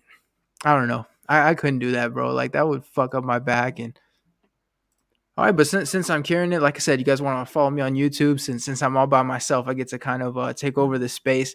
Subscribe on YouTube, the Twitter, all that stuff. Somebody in the comments asking, are we taking Vera? I mean, I feel like we could take Vera, but I'd be kind of nervous about it just because Jose Aldo, like, I still think he's that dude, but it's just such a big weight cut at 135. So I'm curious to see how he's going to look. Michel Peja, can we talk about how gigantic this guy is? Like, every time I see him, I feel like, I never realized just quite huge he is. Isn't he like 6'2" or something like that, fighting at welterweight? Like, this guy's gigantic, and as I'm speaking, he's adjusting his cup. So good stuff here on the stream. Yeah, some of you are saying he did. Vera did beat O'Malley. Yeah, but is O'Malley Jose Aldo? Like you got to put some respect on Jose Aldo's name. Like he's considered the GOAT in a weight class. Like you can't compare him to I don't know, man. All right, I'm gonna keep reading these comments, and Shaq left me over here. Yeah, apparently Anthony Pettis and Peja were supposedly supposed to fight or something. They took Morono because it was the easiest fight. I mean, listen, maybe devil's advocate a little bit. If you're telling me I have one last fight on my UFC contract and you have to win that one because you need to re-up and get a new contract, whether it's in Bellator and stuff, would you rather fight Alex Morono or would you rather fight Michel Peja? Like, it just Morono makes a lot more sense from a business standpoint. I think there's no way you can confidently say Peja. Ooh, look at Khaos Williams doing his best rampage, not moving, got the mean mug going. That guy's terrifying. Oh, Shaq's back taking me out of my misery. Were you struggling by yourself here? No, I was reading the comments, commenting on Peja. I'm doing the best I can here, trying to carry the Fightful stream without people having to hear me breathe into the mic.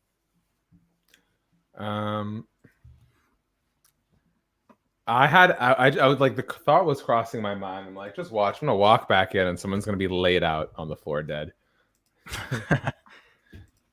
But made it back just in time. Got a little piece of chocolate.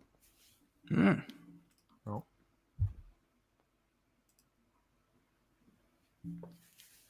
All right, let's see if one of these men are gonna kill each other or not. I mean, I'd be disappointed if they didn't, to be honest with you. But that's the fight game. Man, look at Khaos. That dude is intense. He is not moving. He is nothing. You got Peja out here doing jumping jacks, and this man is just stone cold killer.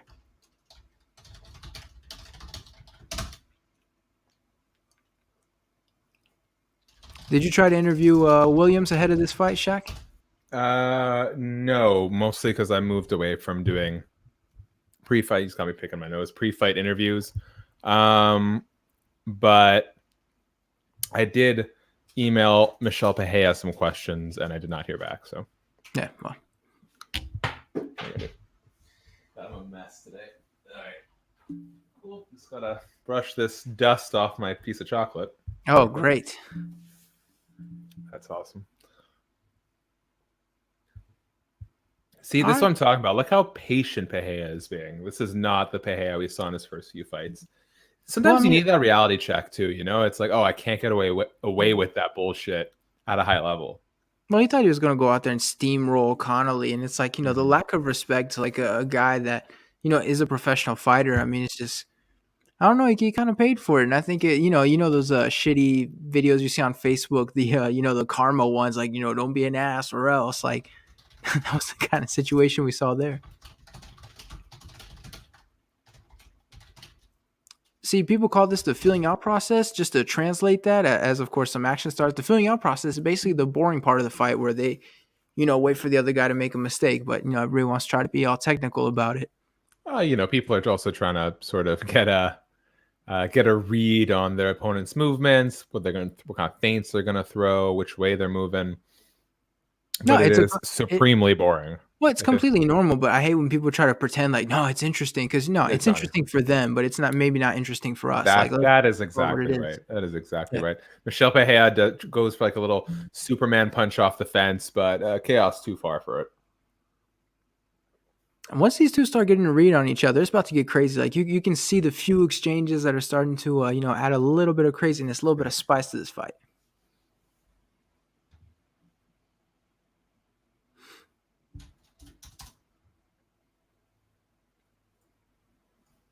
Man, if you asked me to score this round right now, I would have no idea. Okay. Someone's like retweeting me to like prove a point that I'm wrong.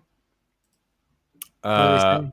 Or like, so is my response supposed to be a reply or a retweet to really like egg them on? I don't really understand the nature of Twitter. Man, you got to do the Luke Thomas route where you just completely ignore them and let them shout. No. This one I want to reply to because it's dumb but not offensive. I mean, I guess if you retweet them, it makes it seem like you're above them, right? Like you just put your tweet on top of them. Yeah, I'm gonna retweet it. No, I'm just gonna comment. I'm not trying to be a dick. Try to be a dick, Shaq. No, do it. Okay. I'll give you guys. I'll let you guys know what's up. Someone's asking, is the video on you or do you show the fight? Boy, we can't show the fight. There are better places than Periscope to stream these fights if that's what you're trying to do. Not that I would know anything about that, but no, this is just a companion show. You know, why watch the fights alone in a pandemic when you could listen to two bozos laugh, cry, and scream alongside you? I've not cried yet on the show, Shaq, but you know, you never know. It could still happen. Could still anytime, man. Geoff Neal wins. Kevin Holland, I want you. And I'm doing this for Lucas. Like you're gonna have me tearing up, like right here in front of the people on Fightful. So this has not been a fun round. Remember when I said like this was going to be all action? Thus far, I've been wrong. Well, I mean, you've seen some big shit. I think the fact that they both have such big power, like there's a certain respect. Like, you know, like you can't just, I don't know. And the fact they both have good chins too, that's going to make it, you know, we're not going to see that big knockout early. Ooh. Michel Peja did a good job. He went in for a knee to the belly, but he kept his arms up almost like a frame. So when Khaos threw those counter punches, they wouldn't find the mark.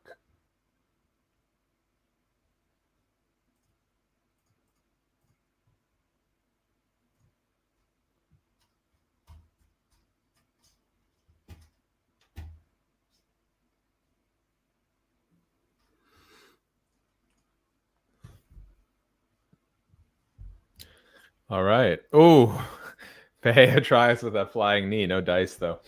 Okay, let me let you guys know what this exchange was on Twitter. So someone tweeted being like, "Oh my god, first time in 24 weeks that we're not going to have a UFC card. How sad." And I was like, "Look, I'll just read my tweet." I said, "I don't mean this as disrespectful, but do people really have nothing else to do, nothing else to look forward to for 3 weeks? I'm personally looking forward to dedicating 3 Saturdays to other passions." And one person replied, what did they reply? They wrote, "If you loved MMA like us, you'd get it." Man, shut the fuck up. I hate when people do that shit. Like, bro, we cover it. We literally get paid to cover it. Like, Exactly. you know, do we really not love MMA? Like, you know, we really, come on, man. Like, look, I love my girlfriend too. I don't want to spend every fucking day with her. In fact, it's the reason we have such a healthy relationship is because we understand that sometimes you want to give each other space, right? It goes for all things in life. I loved the 2 double cheeseburgers I had every day. I'm not going to live more than a couple of years if I eat those suckers on the regular, right? Like this, moderation is healthy, and it's a genuine display of your love for something because you understand how to love it for the long term. I hear people say that, like, if you love it like we do, like, we literally get paid to cover it. You think we about to do this shit if we don't like it? Like, come on, man. We get paid to cover it, and we don't get paid enough to cover it. So, yeah, that's for sure. So we love it enough to try and do it for a living, and we love it enough to stay through the shitty paychecks. Right. I don't think I've ever grinded this hard for anything in my life. Like, you know, for a lot of things that I didn't like, I would not be doing as much as I'm doing now, trying to cover MMA. So, bro, I'm grinding an MMA like Cardi B does on a pole in that WAP music video. Like, we work hard here. Did you see it? Trying to be Brian Campbell of MMA media or Fightful. Dude, Brian Campbell, I can't believe some of the shit. I love Brian. He's such a nice guy, but I can't believe some of the shit he gets away with saying. Yeah. Or even, I love how Luke Thomas always tries to figure out, like, you know, do I need to go along with this? Should I ignore it? Like, I just love how you see the 2-3 seconds of, you know, how do I even respond to this shit? Oh, Khaos Williams rushes in, lands a really good shot. Michel Peja immediately tries to hold on. That's a smart move. I mean, you know, and clinching against the fence. By the way, I get paid a reasonable amount from Fightful. That was not a dig at them so much as the entire media industry that pays far less than it should. If Monday we see like it's like, thank you Fightful for all the times we've had together. It's like, damn, Shaq, you weren't careful. So guys, I appreciate it. As we continue to watch a relatively boring fight, Fightful Pro Wrestling, December 22nd, we're doing like a live stream super chat party, and all the super chat donations will go to the Fightful staff, and they will be matched by the owner, Jimmy Van. Now, I knew that Sean wasn't taking any of those super chat donations, and I had, just a general expectation as a contracted editor, I'm not getting any of those super chat donations. But I didn't get a confirmation until I clicked on the live stream video, and in all caps it says Shaq and Sean won't get paid, and I'm like, cool. But please go to that December 22nd, Fightful Pro Wrestling. I'll see if we can promote it over here. That'll help both the wrestling and the Fightful MMA writers get a nice little Christmas bonus. So please show up, donate, and help make their day. Tell you what, man, I always bitch about clinching against the fence. And I talked to Dwight Grant, who was kind of, I guess, breaking it down for me. He's like, it might seem boring to some people, but he's like, man, we're working. We're waiting for the guy to make a mistake. We're waiting to capitalize on something. And it's like, I can understand that. I can appreciate that, but I don't enjoy it. But that's not a spectator sport. Yeah, no, but it's like, for the fighters, there's so much going on in their minds. Like, the more you talk to fighters in depth, the more you realize like how much shit they're thinking about during the fight. But we don't see that when we're watching it. No, we just see humping. I'm tired of the fight when I decide to sit down. So that's where we are right now.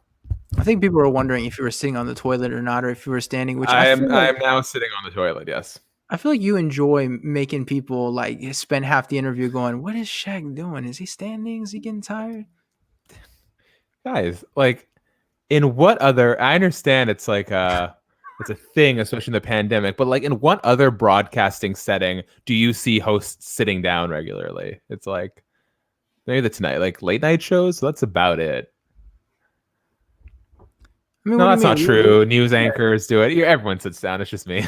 Yeah, listen to Shaq trying to make it seem like, Lucas is the only one that sits down. Like, no, I'm objectively wrong. I'm objectively wrong. Oh, okay. Peja looks fine, but Khaos threw a big over. Oh, Peja does not look fine.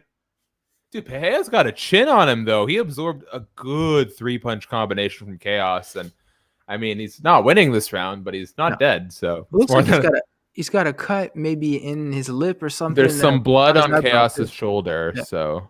He's bleeding from 2 different areas, Peja, so looks like, but Khaos is real power. But at the same time, you face a guy with a good enough chin, you can hit as hard as you want. Like, wait, what 2 places is Peja bleeding from right now? I saw eyebrow and mouth. Okay, gotcha. It's like, I thought you were making like an inappropriate comment. No, Lucas, that has no place here. No, Mackenzie Dern isn't fighting, so no. No. We can't make those jokes. I'm surprised I didn't get a bunch of backlash. Like, Shaq said you were saying, like, nah. Oh, look at that standing rear naked choke. I'm not going to get that. It's the end of the round. No. I mean, good idea. I mean, holding on to that one. I like where your head's at, but no, come on. Yeah, he's definitely bleeding from his mouth. How you have it scored? I don't know. I've been so bored by the first 8 minutes of this fight. I think round 2, Khaos Williams, he landed the harder shots. Did anyone land anything in the first round? Good question. Now, it was like in bursts, you know what I mean? I'm sure if we saw the numbers, it'd be like super underwhelming. Yeah, well, let us know in the live chat, guys. Did anyone land a punch in round 1? If so, that person won the round. I'm seeing a lot of people have it 19-19. So some people have it for Khaos. The big thing I'm seeing is nobody has Peja winning, which means the judges are going to have it 30-26 Peja. Brutal. Someone wrote on Twitter, this is not nice because I love Elias Theodorou. Someone wrote, who replaced Michel Peja with Elias Theodorou? Yeah, it's fucked up. That's messed up. Oh, I know this kid too. That's messed up. I mean, I hope Elias doesn't see this. Man, Elias, it feels like at one point he was on top of the world in the UFC. Everybody's complimenting his hair, and now people don't talk about him, or if they do, it's Well, like I mean, people always complain about his style, and it's sort of the John Fitch thing too. I mean, John Fitch was released from the UFC in part because of his protests about the yeah. EA about the UFC THQ games, but I mean, that's the problem when you have a style that's not very appealing for the audience and you lose. What do you have to offer the promotion? Did I tell you I watched your interview with John Fitch? Did I tell you that? Which one? No, the one where you came on his podcast. Oh, yeah, that was fun. Yes, I remember that. I was laughing when he pulled out the acoustic guitar. The little ukulele. He does that at the start of every show. Do you see my face that whole time? Yes, I'm like, I don't know what to do, where to look. I was crying because I was like, I can feel the cringe like through me. It's like I know I'd be doing the same thing as Shaq. It's like, do I say anything? Do you want maybe take me off the screen? Like, so John Fitch has this podcast. It's on YouTube. It's on Fight TV called John Fitch Knows Nothing, and he starts every show with a little ukulele performance. And he didn't warn me about this at all. He didn't take me off the call. So I'm just awkwardly standing there for a minute while John Fitch plays the ukulele. Yeah. I was crying. I was like, I'd be reacting the same way. Some people have it Williams winning both rounds. I'm seeing 1919s. I don't think anyone... I think it's clear Michel Peja did not win round 2. And dude, Peja's got to do something, man. Not that. Bro, I don't need to see some Eddie Gordo shit. I need to see you put together a combination of punches and kicks. I mean, he's fun, but there's certain fights where it's like you just don't have the kind of opponent that you can be fun against, and win the fight and stuff. Here's the thing: Israel Adesanya is fun because he can be technically superior. To the best level of competition, and then when he's having an easy night at the office, he can mix it up. Michel Peja is in that awkward position where he can make it look fun against lesser fighters, but he's not technically sound enough to rely on a fundamental striking game against a guy like Khaos Williams. I'm afraid that if Khaos doesn't get some sort of stoppage or it's not going to benefit him. Like take Buckley, for example, gets the highlight reel, gets another really solid knockout, and now he's got a good hype train going. I'm afraid Khaos, it might be a win, but it's going to affect his hype train a lot.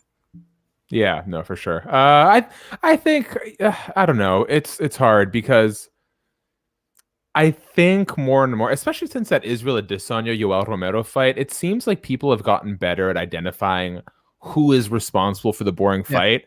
And Michel Peja is the one who's been responsible for this boring fight. Khaos Williams is throwing, he's moving forward. But Michel Peja is countering very infrequently. He's not throwing more than 1 or 2 punches, and he's generally pretty inactive. But hey, got a takedown. There's a Von Flue choke there, but I don't know that. No, not anymore. I would have gone for the Von Flue if you have a minute and a half left and you're not sure how good of a submission threat or how good his submission Khaos' submission game is. I would have tested it. Neon Belly. Bad call by Michel Peja.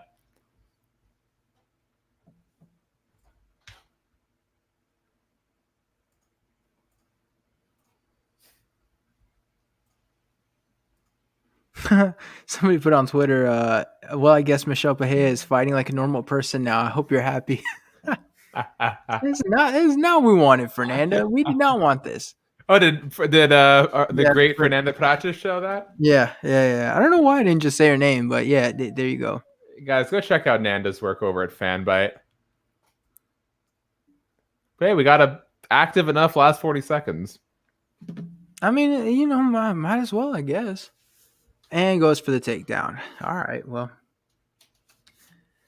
I don't know. I have a Khaos, but I feel like these judges' scorecards are going to be Khaos.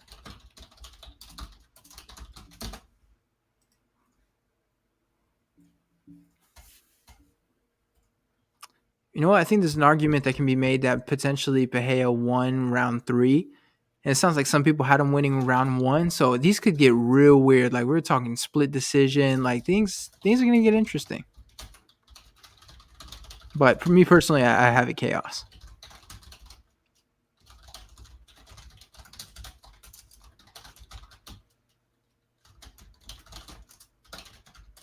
Yeah, that's I'm assuming that was Khaos Williams' fight. Kalen, what is it? Kalen, Khaos, the Ox Fighter Williams. It doesn't quite flow as nicely when you put everything out there.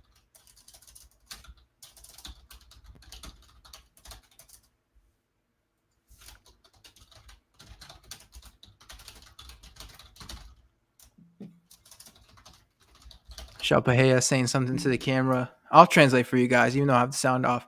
This is for all the haters who thought I was boring. What now? Diego Sanchez and Fabio, the yoga guy. Where you at? That seemed pretty accurate to me. Yeah, I agree. Okay, let me get this graphic going. I 9 times out of 10 I just like preset the graphic because you can tell who won, and I'm pretty sure Khaos Williams won that fight. This is about to be a weird one, Shaq. I'm telling you, it's about to be some. Oh, we didn't predict this fight, but my prediction was Khaos Williams. I had Khaos too, but I thought it'd be entertaining. But I don't believe you. It's like, and then you see Peja get his hand raised, and it's like, if it's a bad night of piss. That's definitely happened to me before. It's like, I'm pretty sure I know what I saw. All right, let's see. Oh my, what? Oh, look at that. Michel Peja won. Let's know in the comments section, guys. What do you think about that? I think what happened is people probably had the first and the third for Peja, and then that's kind of what made it a little bit. I think the takedown might have sealed it for. Bro, it's not supposed to though. No, I didn't want to know that. I'm not. I'm not happy about it. But let's see about Twitter. Getting guys. Angry. You only take takedowns into consideration if you cannot discern who landed the harder punch or kick by even one strike. Only if all striking is equal do you go to the grappling. And I don't think Michel Peja landed a single strike on the ground, so it was a useless takedown by the judging criteria. Listen to this tweet by Kenny Flooring. I disagree with it, so we get to react in real time. But he said, yet another reminder, in parentheses, no matter who you think won this fight, to not get too excited about a fighter when they get quick KO wins. It truly says nothing about how good they are as a fighter.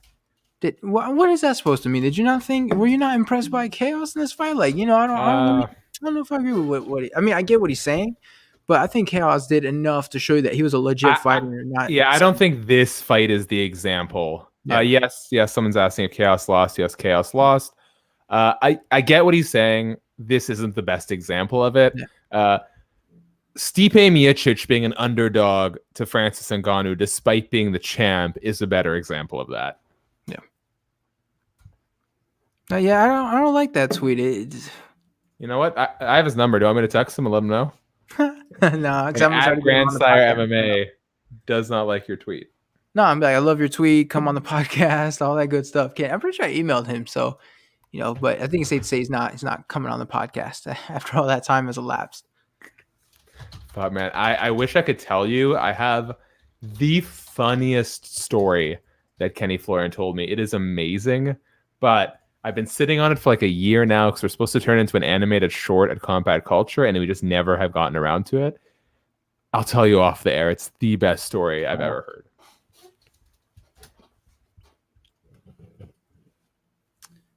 Yeah, I was talking to Brendan Fitzgerald, and I was like, listen, if during the fights, your voice starts to get hoarse, I'll be like, I know it's my fault because we did an hour-long podcast. But he was like, hey, listen, with DC and Bisping, I don't have to worry about talking too much. I was like, all right, that's fair. Yeah, it's funny.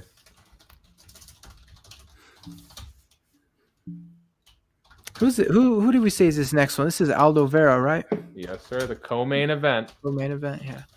I was saying when you were, getting coffee or water or whatever boring drink it was that, I thought, I feel like you have to go with Jose Aldo in this fight, right? And someone was like, but Vera beat O'Malley. And I was like, is O'Malley Aldo? Like, is that really like where you're putting I don't think we should be saying Sean O'Malley's name in the same breath as Jose Aldo right now. That seemed like a weird one to me. It's like, is that really where you're put? Like, I get Sean O'Malley is very good, and that knockout over Wineland was pretty awesome. But are you really going to compare him to the guy who's largely considered the GOAT at 145? Is that really like that's sort of the gauge where okay, that's a weird one. Yeah. Yeah, Anthony Pettis, man, I feel like if he had gotten just a little bit more time in that third round, landing that kick earlier, he could have gotten a highlight reel finish. But I guess he'll still be happy with the decision too. But could you think of the highlight reel if he'd gotten that kind of kick and then gotten the knockout from it? That would have been truly spectacular. I would have called it the Showtime kick, but we literally already have the Showtime kick. Yeah, sure. Yeah, this has been a really boring card, guys. I hate to say it. Yeah, I was afraid of that. It's like, on paper it looks great, but I feel like the main event can still, or even these next two fights. I mean, the main event has the potential to be boring, but I'm counting on Geoff Neal. Bro, I'm so warm under these lights, but it would not at all be appropriate to do the rest of the show in a tank top. So I'm just gonna have to kind of suffer through this. You don't want to, maybe drink some creatine, do some push-ups, get a little pump going, and then, maybe show off the guns for the rest of the podcast. You want to just distract the people from the fight? I hate the gym I work out at.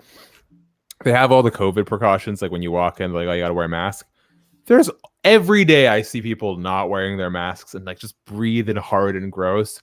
Even like the general manager of that brand, the manager of that branch, I've seen do it. I'm just like, ugh, so annoying. I've really had to leave a station because some dude like came up next to me and was starting to breathe, like just grunt at me without a mask. I'm like, oh, fuck off. Now, I mean, our gym, like, it used to be if you were like using a machine or on a piece of equipment, or if you're in one area, you could take your mask off. And now they did it. You have to wear your mask at all times. And watching people struggle through cardio as they can barely breathe is so funny to me. Like you see people try to get their nose out, or you see them start sweating. It's so funny. Just be happy you can be at the gym right now. If you like working out with a mask on at 75% capacity is better than staying at home and not working out at all. So, well, when I came back to the States, first thing I did was I bought a stationary bike and then some dumbbells. Cause I was like, even if the gym stays closed, I want to make sure, these gains, don't go nowhere. And even cardio, like if you can't work on your muscles, you can at least, lose some weight and stick to the cardio. So, but it was a very good purchase, expensive, but worth it. Yes, sir. Someone's asking if this card is being slept on a bit, because he thinks despite the Edwards Chimaev cancellation, it's still a great card. It's a terrific card. It's just missing. Okay, it's a terrific card. It's a terrific fight night card.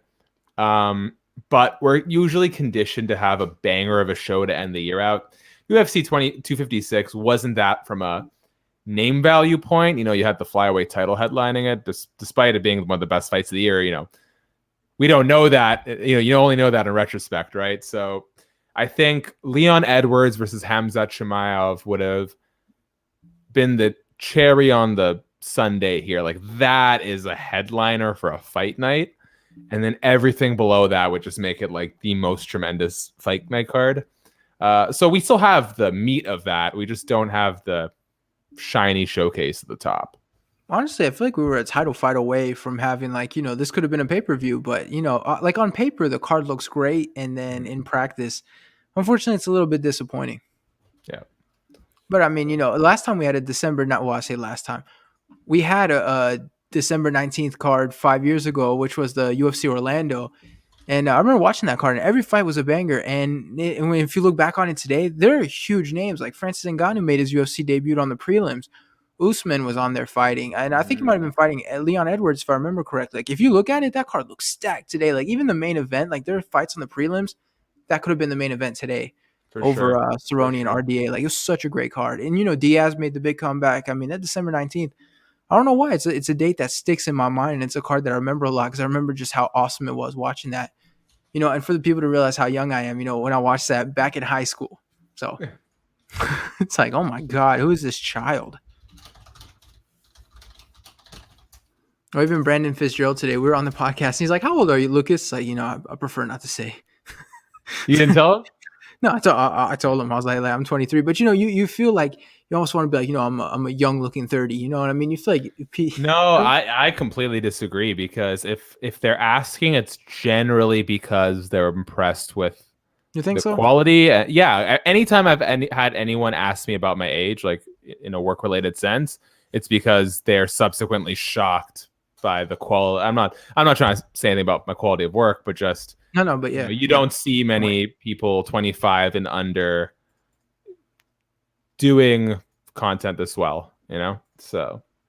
Well, I think it's an advantage too as well, because you have a lot of the older people. Like, I feel like you kind of need all the age groups. You know what I mean? So if you're looking for kind of content, like maybe you like an older person doing it, maybe you like someone like Luke Thomas, or maybe you like the younger guys who bring on. We're different from some of these older people, so I like that there's variety. I'm hip and I'm cool, guys. I go to music festivals. I know about rap music. Oh no, Shaq, don't do that. Just be the silent, mysterious type. Leave it at Bro, that. I couldn't be the silent, mysterious type if I tried. That's how I am at work. I'm obnoxiously loud. At work, that's how people describe me. It's like, Luke is not very talkative. He comes to work, does his shit, and leave. And it's like, I'm only like that at work because I don't want to be here. But like, if you guys saw me outside, funny enough, I'm what I would describe as a outgoing introvert. So I'm very social, but I would prefer to spend like most of my day alone or with like just one person. Now working from home has actually made me a lot more social because I feel like I'm always by myself, so I need some sort of communication with others. But for a long time, it's like if I worked 8 hours, good luck seeing me after because I'm gonna go chill. Yeah, right. My girlfriend's the total opposite. She's so fucking shy, but she hates to be alone. She loves to be surrounded by people. So I have people tell people that know me, they're like, how on earth are you hosting, podcasts and shit, and you're not talkative in real life? Because you do all of it at work. Yeah, right there. It's like all my energy is saved for that 1 hour. You get the gold, and then everybody else just gets me sleepwalking through the rest of the day. All right, let's get to the chats a bit. Someone is asking here. Shout out to Caleb. Lucas, are you capable of legally drinking alcohol? I feel like everyone's pushing for me to drink on this show. I think that's what it is because nobody believes like I'm. Caleb, are you okay? Wait, look at Caleb's profile. Are him and his girlfriend old enough to be drinking alcohol? Oh, this guy. I don't know. Getting spicy. And then someone says co-main is interesting. Shout out to Joseph Boza. Aldo, who has lost 3 in a row, versus Marlon Cheeto Vera. 15 was won 6 straight at bantamweight. Yeah, I mean, this is a really important cross-section and intersect in the road for both these guys, right?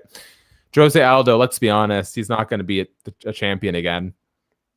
What he wants at this point, I'm not sure. I mean, maybe it's still that championship pursuit, but if Jose Aldo can't win this, his days as a lead fighter are numbered. If Marlon Cheeto Vera can win this fight, well, dude, he's ready. John Anik made the most poignant point about bantamweight, which is Marlon Vera is only ranked number 15.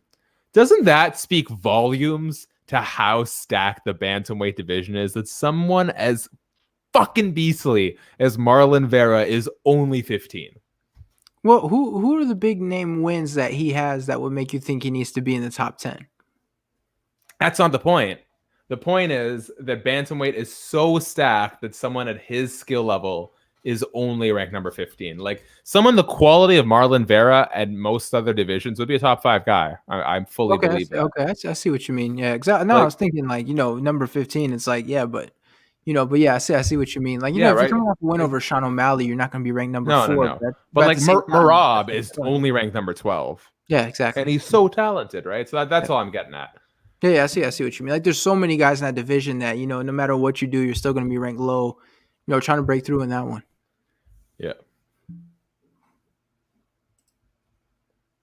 Man, there's so much filler in between I know everybody always complains about how much filler it is, but I feel like we could bang out this card in an hour, like in 2 hours maximum. Like, holy shit! Like, how long are you gonna make us wait? It's the, I mean, for WWE fans, it's the same reason people trudge through 3 hours of Monday Night Raw every Monday. It's the ad revenue that they get in between, right? So, unfortunately, these fight cards are way too long.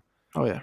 Also, screw same people saying, "Oh, we can't go 3 weeks around between fights." They're the same losers who are like, "Oh yeah, I got nothing better to do every Saturday than watch UFC for 8 hours." And hey, if you love watching UFC, you love watching UFC. So do I. But if you didn't have this, I'm confident you could put that energy towards something else that you love. That's all I'm saying. I mean, you got to think too. Like, if you have a 3-week break, like think about all the fights that they're gonna be able to sort of condense and then put on one card, and how much better the cards hopefully are gonna look. Yeah, so it's like, just see the break for what it is. And if you think like the MMA world doesn't stop just because there are no cards, like your Twitter is going to be filled with MMA stuff every day because anything can happen in a day. So I mean, the MMA world doesn't stop. Question here. Jose Aldo loses this fight. Where do you want to see him go? What kind of matchups do you want to see? Would you like him to retire? Where are you at? The thing is, Jose Aldo is kind of like and I talked to Demetrius Johnson about this, sort of in like a LeBron sort of everything he does is for his legacy. Like when he retires, we're gonna look back on is he the GOAT at 145? Is he the GOAT of WEC? Whatever. And I feel like if he loses this fight and he's sitting there fighting guys we never heard of, whether it's at 145, whether it's at 135, like that takes away from his legacy. You know what I mean? I like to see guys. I almost like say he goes out there and knocks out Chito Vera. Legacy wise, I'd love for him to just call it a career. But Yeah. Unfortunately, most fighters go out on their back. yeah, unfortunately. But no, I don't know. If he looks really bad in this fight, I don't really want to see him do too much. Just legacy wise, man. Like, he fought for the title, didn't get it. Like, if you're considered the GOAT, like don't BJ Penn it. So one complaint I do have about, and hey, I mean, this card is the fights haven't been the most exciting, but this card is an example of UFC matchmaking at its finest. They're competitive. The style matchups are interesting. They make sense. There's substance to the fights and why they're happening. They generally are so bad with their veterans. They put the veterans in fights they can't possibly win. And more often than not, they either put them against guys who they're way overmatched against, or they give them to guys who aren't going to get enough of a rub against them. Yeah. That's my problem, right? Like you see them jobbing out former UFC contenders and champs to like a nobody on the prelim. And it's buried so far down the card that guy, and it's no offense to the nameless fighter. Yeah, they're not Anthony Pettis. Like even tonight, like what sort of benefit would Alex Morano have gotten beating Anthony Pettis? I don't think that much. Yeah. Bellator does a way better job of using their veterans as either a launching pad for a potential star or matching up with veterans with other veterans where neither one are going to lose or really gain stock. They're just going to have a fun fight and they're going to pool their name value together, to generate some buzz. The last one I can think of that the UFC did a really good job on was Israel Adesanya versus Anderson Silva. There is a perfect example of taking someone who you see as a real star and giving them a legend who they could use to propel themselves. But Uriah Hall, Anderson Silva was a terrible example. Oh, yeah. Uriah Hall didn't gain much. Like no one's buzzing over that fight because they thought Anderson Silva was going to lose, and they have this perceived idea of how far Uriah Hall can go, right? Well, I would have liked to see Anderson Silva go the route of fighting these aging legends, like, even rematches, fight Vitor Belfort again, fight Dan Henderson again. You know what I mean? I feel like that would have been the way to go. Like, even Israel, I didn't necessarily like that because you look at it and you're like, is Anderson going to win it? Be realistic. No. So I didn't like, I felt like you could have been more fun with him rather than just making everything really sad. Here's another example in which I think the UFC is completely getting it wrong. Chris Weidman versus Uriah Hall. Uriah Hall is going to kill Chris Weidman.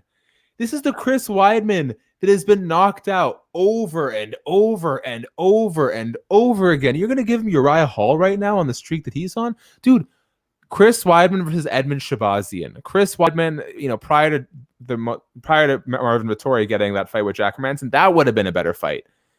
Give Chris Weidman to someone who either who a prospect with enough of a name that if he beats, it means something for him, or if the prospect wins, it elevates them, right? Like there needs to be a winner in that exchange. I think Chris Weidman versus Uriah Hall is just sending a lamb to the slaughter. Yeah, the thing too, matchup wise, like remember how much people were talking about how slow Chris Weidman looked in his last one, and then Uriah Hall has the word slow ever crossed your mind when you watch him fight? You're like, man, like the faster guy is gonna have so much, and he's got pop in his hands. Like, I mean, you look at wrestling as the great equalizer in this one, but yeah, matchup wise, it's like I understand the stories they fought on the regional scene, I guess, but yeah, I don't feel like that's the right kind of matchmaking for him at that point in his career. Jose Aldo, man, did you see some of the interviews he was doing? Like how he looked like he had zero body fat, zero water in him. Like he really, I almost felt like the media shouldn't have asked him questions, just because it was like, let the man hydrate. Like he looked so, like that was just a big weight Dude, cut for 135. these cuts have looked rough. It's amazing that he's made the weight. And Yeah. I'm trying to think. No, I wasn't. Oh, I was supposed to be there. I wasn't there. I remember seeing the way he looked the first time he made that weight cut, and it just didn't look good. Yeah. But then he won. He beat Marlon Vera. So, I mean, what do I know? Well, I mean, officially he didn't beat Marlon Moraes, but I know at the time I definitely Officially, he beat Marlon Vera. It just doesn't look like it. No, at the time I had him winning that fight, but Oh yeah. Oh wait, who's your pick? Who's your pick? oh, for this one, it means nothing. You saw I went 0-3. I'm going for Jose Aldo, which means we're going to see some sort of spectacular flying knee from Chito Vera, and then I'm just going to go 0-4. I mean, he's a safe pick. He's a safe pick. I think I'm going to pick Marlon Vera. Well, I can see. It's not a controversial thing at all. Like you can see him use his length, his reach, and stuff like that. Keep him on the outside, but I will say what I did gather from Chito Vera versus Sean O'Malley is this dude can crack. This dude can crack hard. And listen, this is sort of the funny paradox about aging fighters. Jose Aldo still has all the power he used to, but he also can't absorb strikes the way he used to. So I think Chito Vera is durable. I think he can hit hard and fast. And Aldo's the type of guy who's willing to engage. I think Jose Aldo is going to get caught.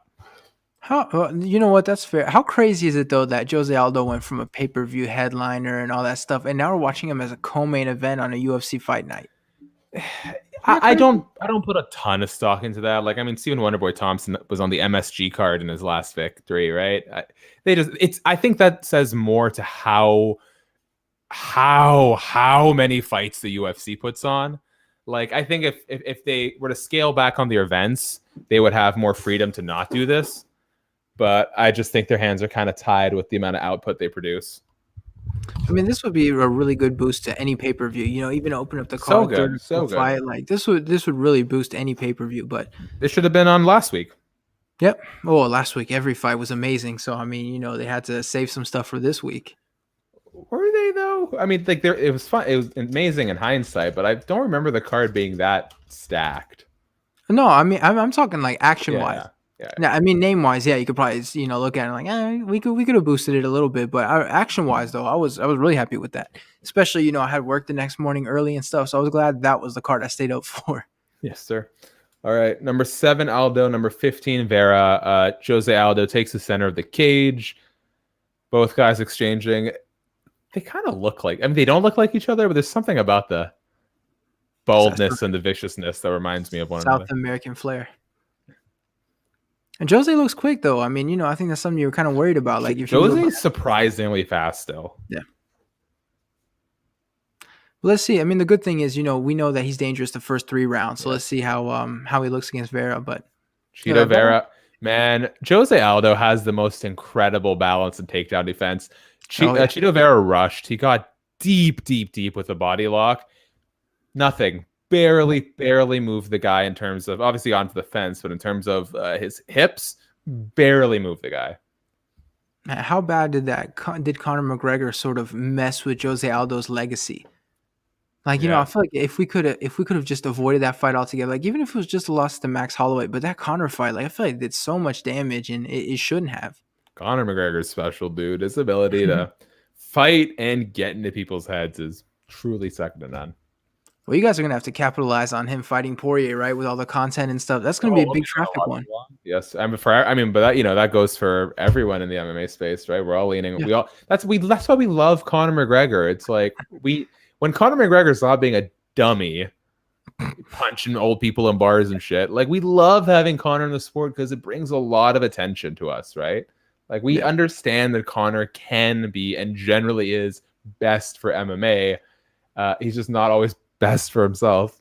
I feel like you need to, on your watch along, whoever you do it with, like you guys need to both bring like proper 12. Like everyone who's participating, it needs to at least be like tasting it and maybe give some kind of review live. Yeah, it'll be Sean, and Sean Ross Sapp does not drink, so that idea is immediately obsolete. But I would have done it.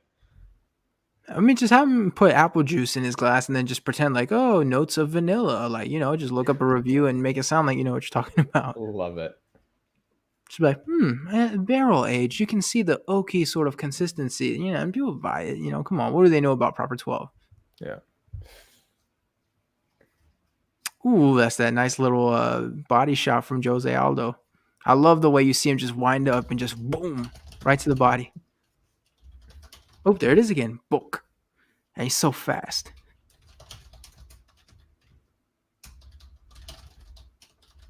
And that's that punch to the liver too. Like, man, if you eat that clean, boy, your whole body just freezes and you just sit there and you're just looking at the guy and you can't move. You can't breathe nothing.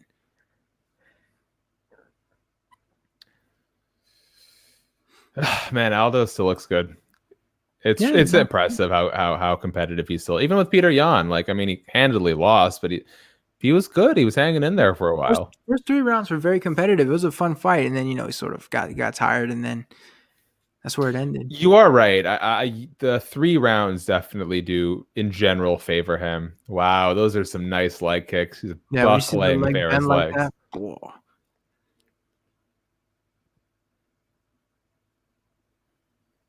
oh, that was a real bad flinch from Vera. Wow.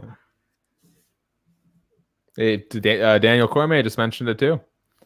Oh yeah, I have the commentary turned off, so it's gonna be too much. I'm gonna have Shaq, Daniel, Bisping. It's gonna be. I just have it turned down. Yeah, but he did say, look at the way Chito Vera reacted, flinched. Well, if you look, Jose Aldo has him thinking, because every time he fakes a body shot, he reacts real bad. Leg kick, you see him, he just did it. He just went to check it. Like, I think Jose Aldo has Vera thinking a lot, and that's going to be interesting heading into these later rounds. Well, later rounds, second and third. Rough shot to the body, straight right. Oh, my. Ooh, that was a good kick. Oh, man. The head kick was good, and then Aldo just ate that. And a great chopping leg kick again. Ooh, did you see that? Chito Vera goes for like a flashy little heel kick there. Listen, round 1 for me, easily, I can say I have that. Jose Aldo, yeah, 100%. Yeah. That was definitely Jose Aldo's round. He looks good, but say he gets knocked out like in the 3rd or something, we're going to hear like, is he going to get cut and go to Bellator? It's time for him to retire. It's like, he looked great round 1. I want that on the record. This is the interesting thing about that conversation. I talked to Sean Sheehan of Severe MMA about this on an episode of 1-2 Punch regarding Anderson Silva. It's like, at what point should a fighter retire? And for me, it's a matter of, well, what are you fighting for, right? And the thing Sean Sheehan said is like, if you're at the point where realistically you're not a title contender anymore, well, what are you doing it for? That's the time to retire. And I agree. If you're a guy like Jose Aldo, who's intent on one final world title run, if he loses this fight, no matter how good he looked in the first 2 rounds, it speaks to the fact that maybe you're slowing down, or maybe you can't take the damage or something, but you're not a credible title challenger anymore. In which case, what are you fighting for? Why are you continuing? If you have a different motivation, if that's not what drives you to be a fighter, then yeah, I think you can stick around against lesser competition, a slightly reduced level of competition. But if he wants to be a champion and he loses this, what's he doing it for? Well, I feel like you also have different things, like obviously the money aspect and all that stuff. But I think also like if you enjoy fighting, like even if you're not quite as good at it, if you love it so much, and then people are telling you to retire because you're not going to be champion, it's like because once you retire, when you get to a certain age and at a certain point, like even if you make a comeback, like you are not the same person. So I just hope that if he's sticking around, it's because he enjoys competing in the sport. Speaking of Sean Sheehan, the devil himself, on the Twitter on the broadcast. Man, the difference in muscle density between the two, like they have completely different physiques. Chito Vera's got a very nice like leg piece on his left leg. Yeah, I bet you that was expensive. Painful and long. Yeah. Every time I hear people that have the leg tattoos, it doesn't seem like it would hurt, but all of them say like it hurts like a bitch. Especially behind the knee like that. Ugh. Vera hit a very nice calf kick to the lead leg of Aldo, and I'm wondering if that's a good way for him to try and sort of take some of Aldo's movement and some of those tools away.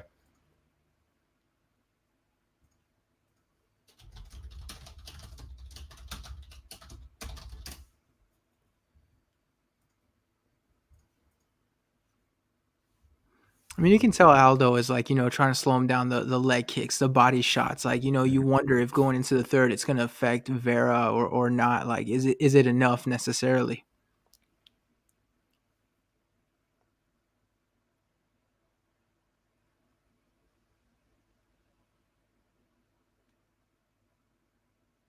What are the odds we get a Sean O'Malley versus Jose Aldo at some point?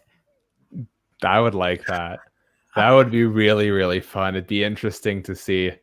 Sean O'Malley does not have, and this is evident by his inability to accept that loss to Chito Vera.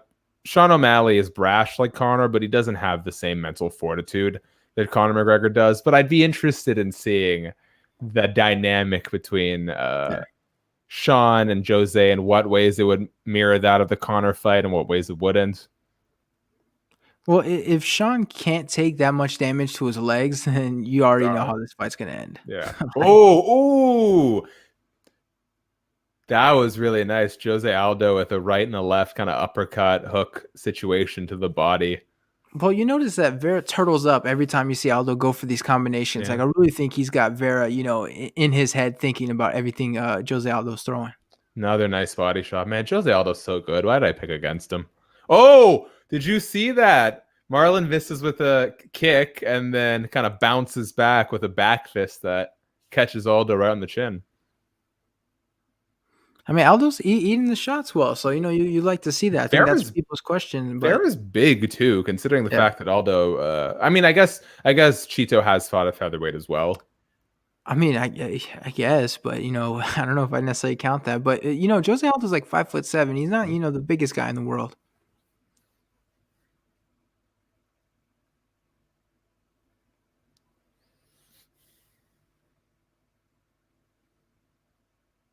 Oh man, that's what I'm saying. Aldo's balance is second to none. Yeah, you definitely don't look at Marlon Vera as the guy that would necessarily take down Jose Aldo. Like, the best in the world haven't been able to do it.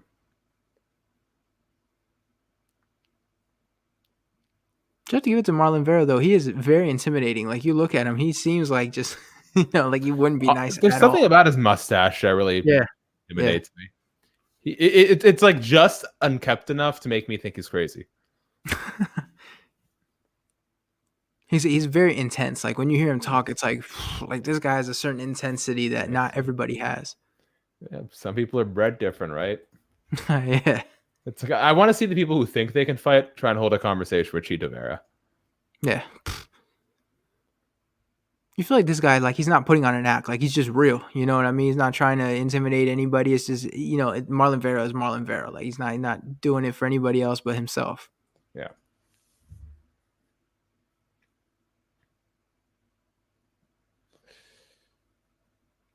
I will say, though, this was a much closer round, though. I'm not sure who I have, winning the second.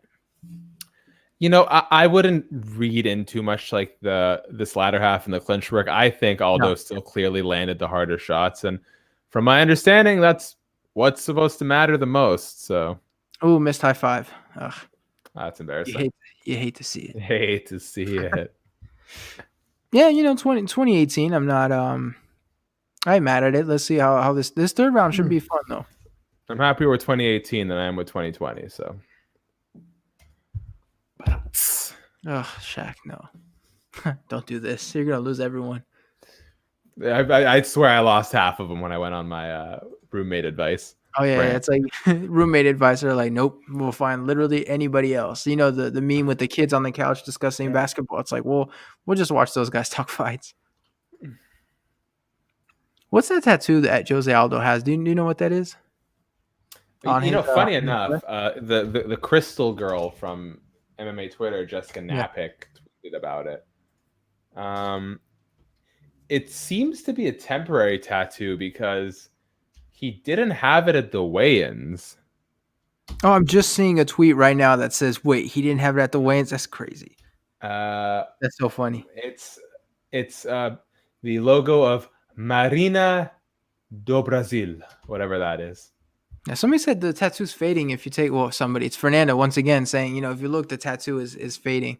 Well, but what is that? Is that, you think, some kind of sponsorship, or? I don't know. If I were Brazilian, maybe it'd be super obvious. Okay. So the well, the profile that posted on Instagram says, "Great honor and extreme happiness to collaborate in boxing preparation for our super champion," and that is from Boxing Mojudis. So I guess it's a sponsorship for a gym that he worked his boxing at. No, Aldo gets the back. A little high, but he kind of crosses those feet to try and stop himself from slipping off. I want to see a Sulev stretch. No, I don't think so. Let's do it. Marlon's long, dude. Aldo's not that far from those legs, but Marlon's doing a really good job of 2-on-1 wrist control. It looks like Aldo isn't in the middle anymore. I think he's going to have to, do something.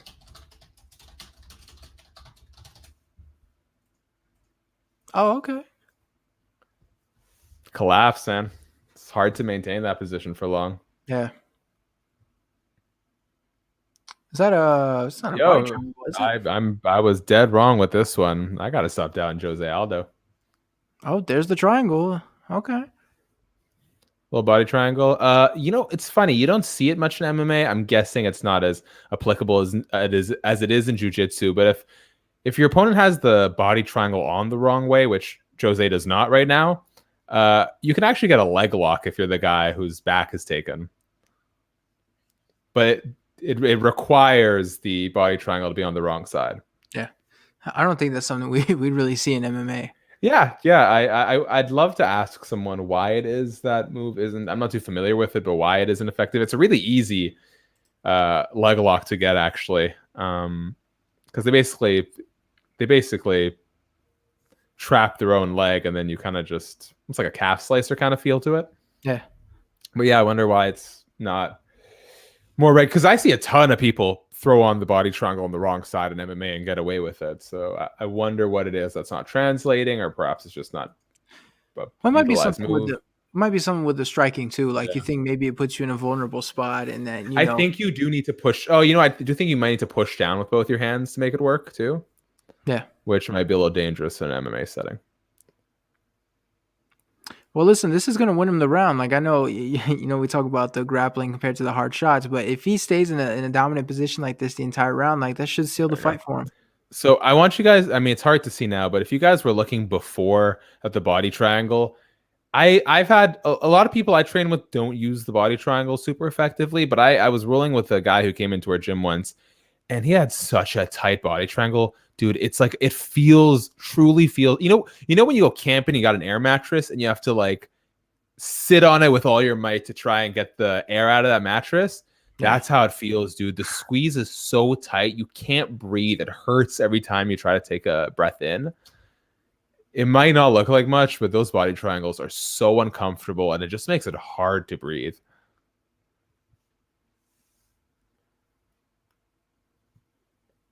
Marlon Vera doing some good job hand fighting. Obviously, now he's sporting the backpack. He's trying to go over to his corner here. That's pretty fun. That's a smart move. Is he representing USA in this fight? I don't know. Isn't he from Ecuador? Yeah, but that's why it looks like he's got the blue shorts, and it looks like his coaches have an American flag on their Reebok kit. Oh, maybe. Maybe I don't know where Chito Vera lives. Maybe I only learned the other day that Giga Chikadze has lived in Huntington Beach for 5 or 6 years now.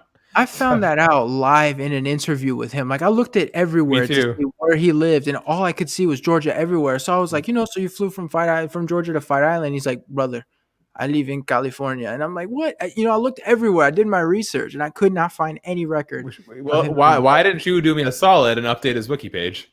Oh, bro, I ain't about to waste my time doing all that. But no, and then, and he looks at you like, Aldo's got it almost under the chin. Chito's just trying to punch out of here, which is not good defense, but it's not under the chin. So, with 20 seconds left, it'd be pretty tough for Aldo to finish it at this point. Impressive, but 15 seconds, I don't think so. But it's going to win him the round, which should solidly win him the fight. I think it's a 30-27. So I was dead wrong about that pick. That's why sometimes, you go with the veteran and stuff. It's the safe pick. Like, obviously the young guy has an avenue to win it, like we saw with Font, but a guy like Jose Aldo, I still believe he's got something left in the tank. So, and then Vera acting like he won the fight, but in the words of Joe Rogan, I think you'd be surprised. Well, I think I know who won that one, and I don't think I'm going to be surprised. So I'm going to go ahead and prepare this graphic. Yeah. I'll be pissed. I'm seeing some 29-28 Jose Aldo cards. As long as he wins this one. I'm so over anyone getting the scorecards right. As long as the right guy wins.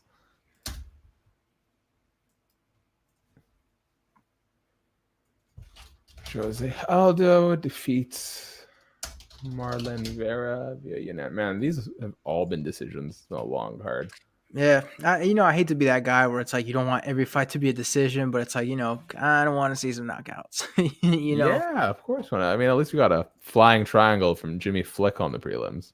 That's right. Everybody was talking about going into it like, are we going to see a crazy submission? Are we going to see it? Sure enough, we got to see the crazy submission. So honestly, it wasn't like the most jaw-dropping flying triangle. No. I would definitely see more exciting ones, but that definitely didn't stop me from milking it in the headline of the article. Oh, of course, crazy submission, flying, Epic was my word. It was not epic. Yeah. And then you watch it and it's like, I mean, or people use the word flying and you figure they're going to jump across the cage and lock in a triangle. But Let me use this moment to jump my high horse, stand on my soapbox. Clickbait is not what people think clickbait is. Like a little hyperbole is not clickbait. Clickbait is when the headline and the thumbnail are intentionally misleading. When you click on something and it's something completely different. Oh, exactly. All three judges scored a 29-28. Okay, yeah. Well, at least the right guy won, and I moved to 1-3. 1-3, yeah. So I'm also 1-3 actually. I need a finish going into this last one. Listen, is now a good time to go take a break? For me to go pee? Do whatever you want. So I'm not about to shackle you to this live stream. No, but how do you want to do it? Do you want me to? Am I going to take off my camera? Do you want to take the solo screen? Like no, it's fine. Just get out of here. It'll look. I don't have any overlays for single person. It's just. All right, I'm gonna take off my camera and stuff because you got to do the awkward from behind the desk. So I'll be with you guys later. Shaq, carry this show. All right. Oh, what a relief! That guy's gone. I'm sorry, Shaq. Did you say something? Did you have something you wanted to talk about for a little? I should have waited a minute longer, shouldn't I? All right, man. I'm leaving for real. Oh man, Lucas Grandsire, what a nice guy. Can't say enough good things about him. I got caught. I definitely got caught, guys. All right, guys, let us know in the comments section on the live chat. Who do you think is going to take this main event fight? Are you leaning with the vet, Stephen Wonderboy Thompson? Are you leaning with the waiter turned superstar striker, Geoff Neal? Hit us up in the live chat. Let us know what's going on.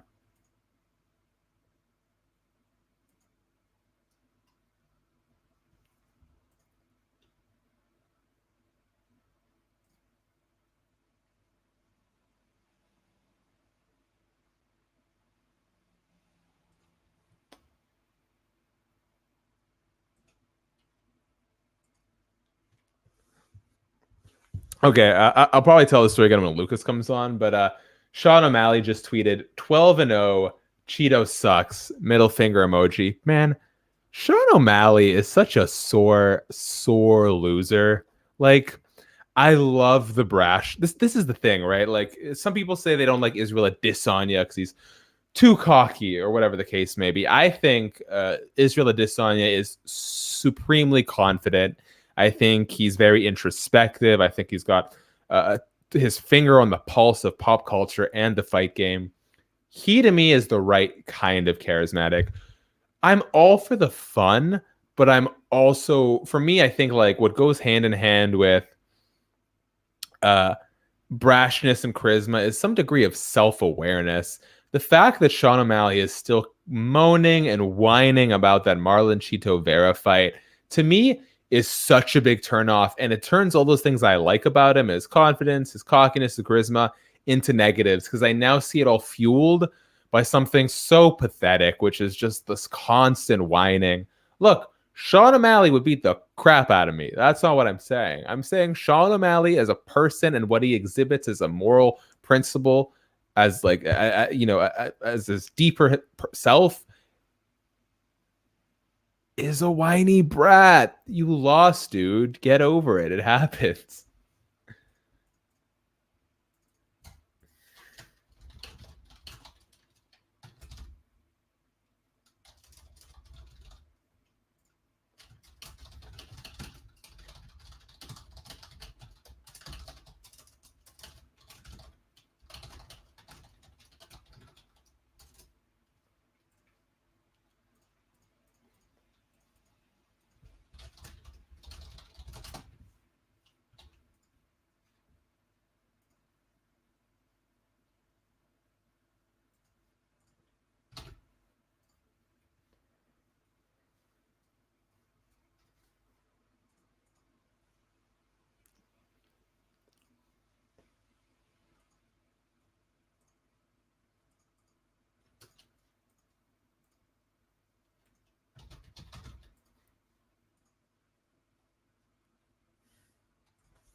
Sorry for the dead air, guys. Lucas will be back shortly. I'm just getting some assignments on. You can go to Fightful.com, FightfulMMA.com.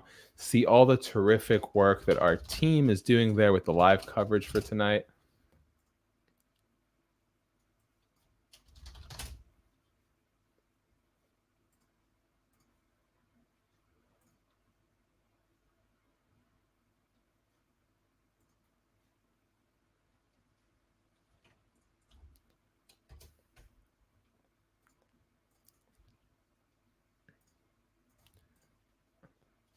TJ Dillashaw, Jose Aldo. So appears Jose Aldo called out TJ Dillashaw. That would be a fun fight. I am so down for that.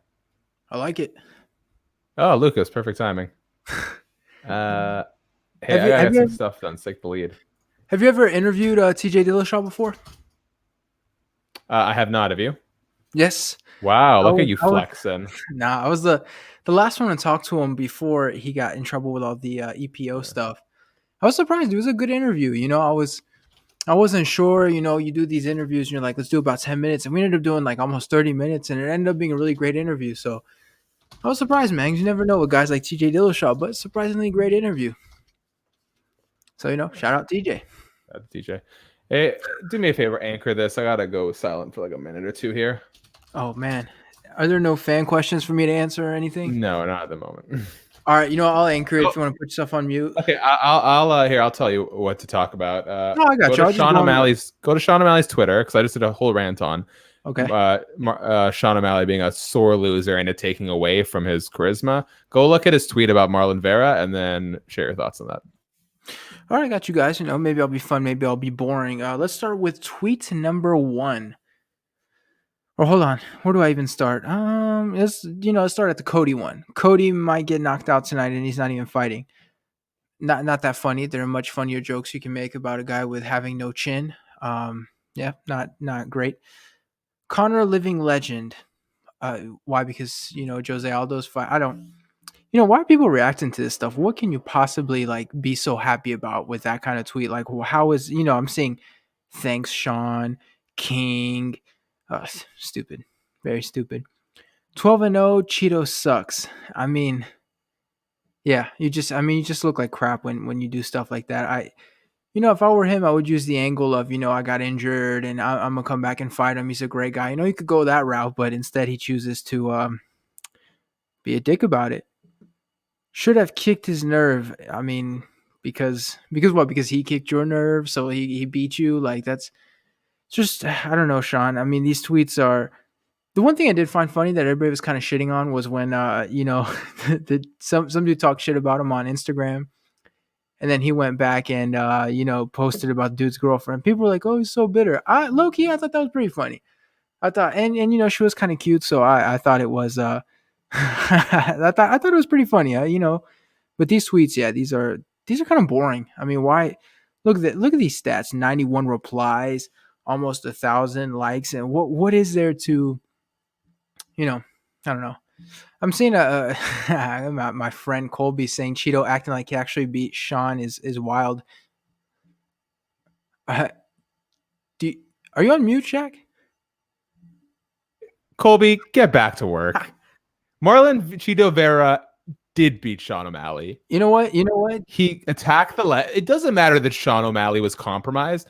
Brock Lesnar was compromised when Cain Velasquez beat him. When Alistair Overeem beat him, a lot of guys are compromised. Most of them don't come into the fight 100%. Sean O'Malley got knocked out. He got injured in a fight, and he got knocked out. Marlon Cheeto Vera actually beat him. Thank you very much. I can see both sides of it. It doesn't feel quite as satisfying. Sure. With an injury. But Sean O'Malley's running around acting like he didn't lose the fight. He lost the fight. He got grounded and pounded real bad like that. If he had fallen and they stopped it, I said okay. But the ground and pound, it was kind of like, yeah, I mean, you did get TKO'd though. Like, yeah, I don't know.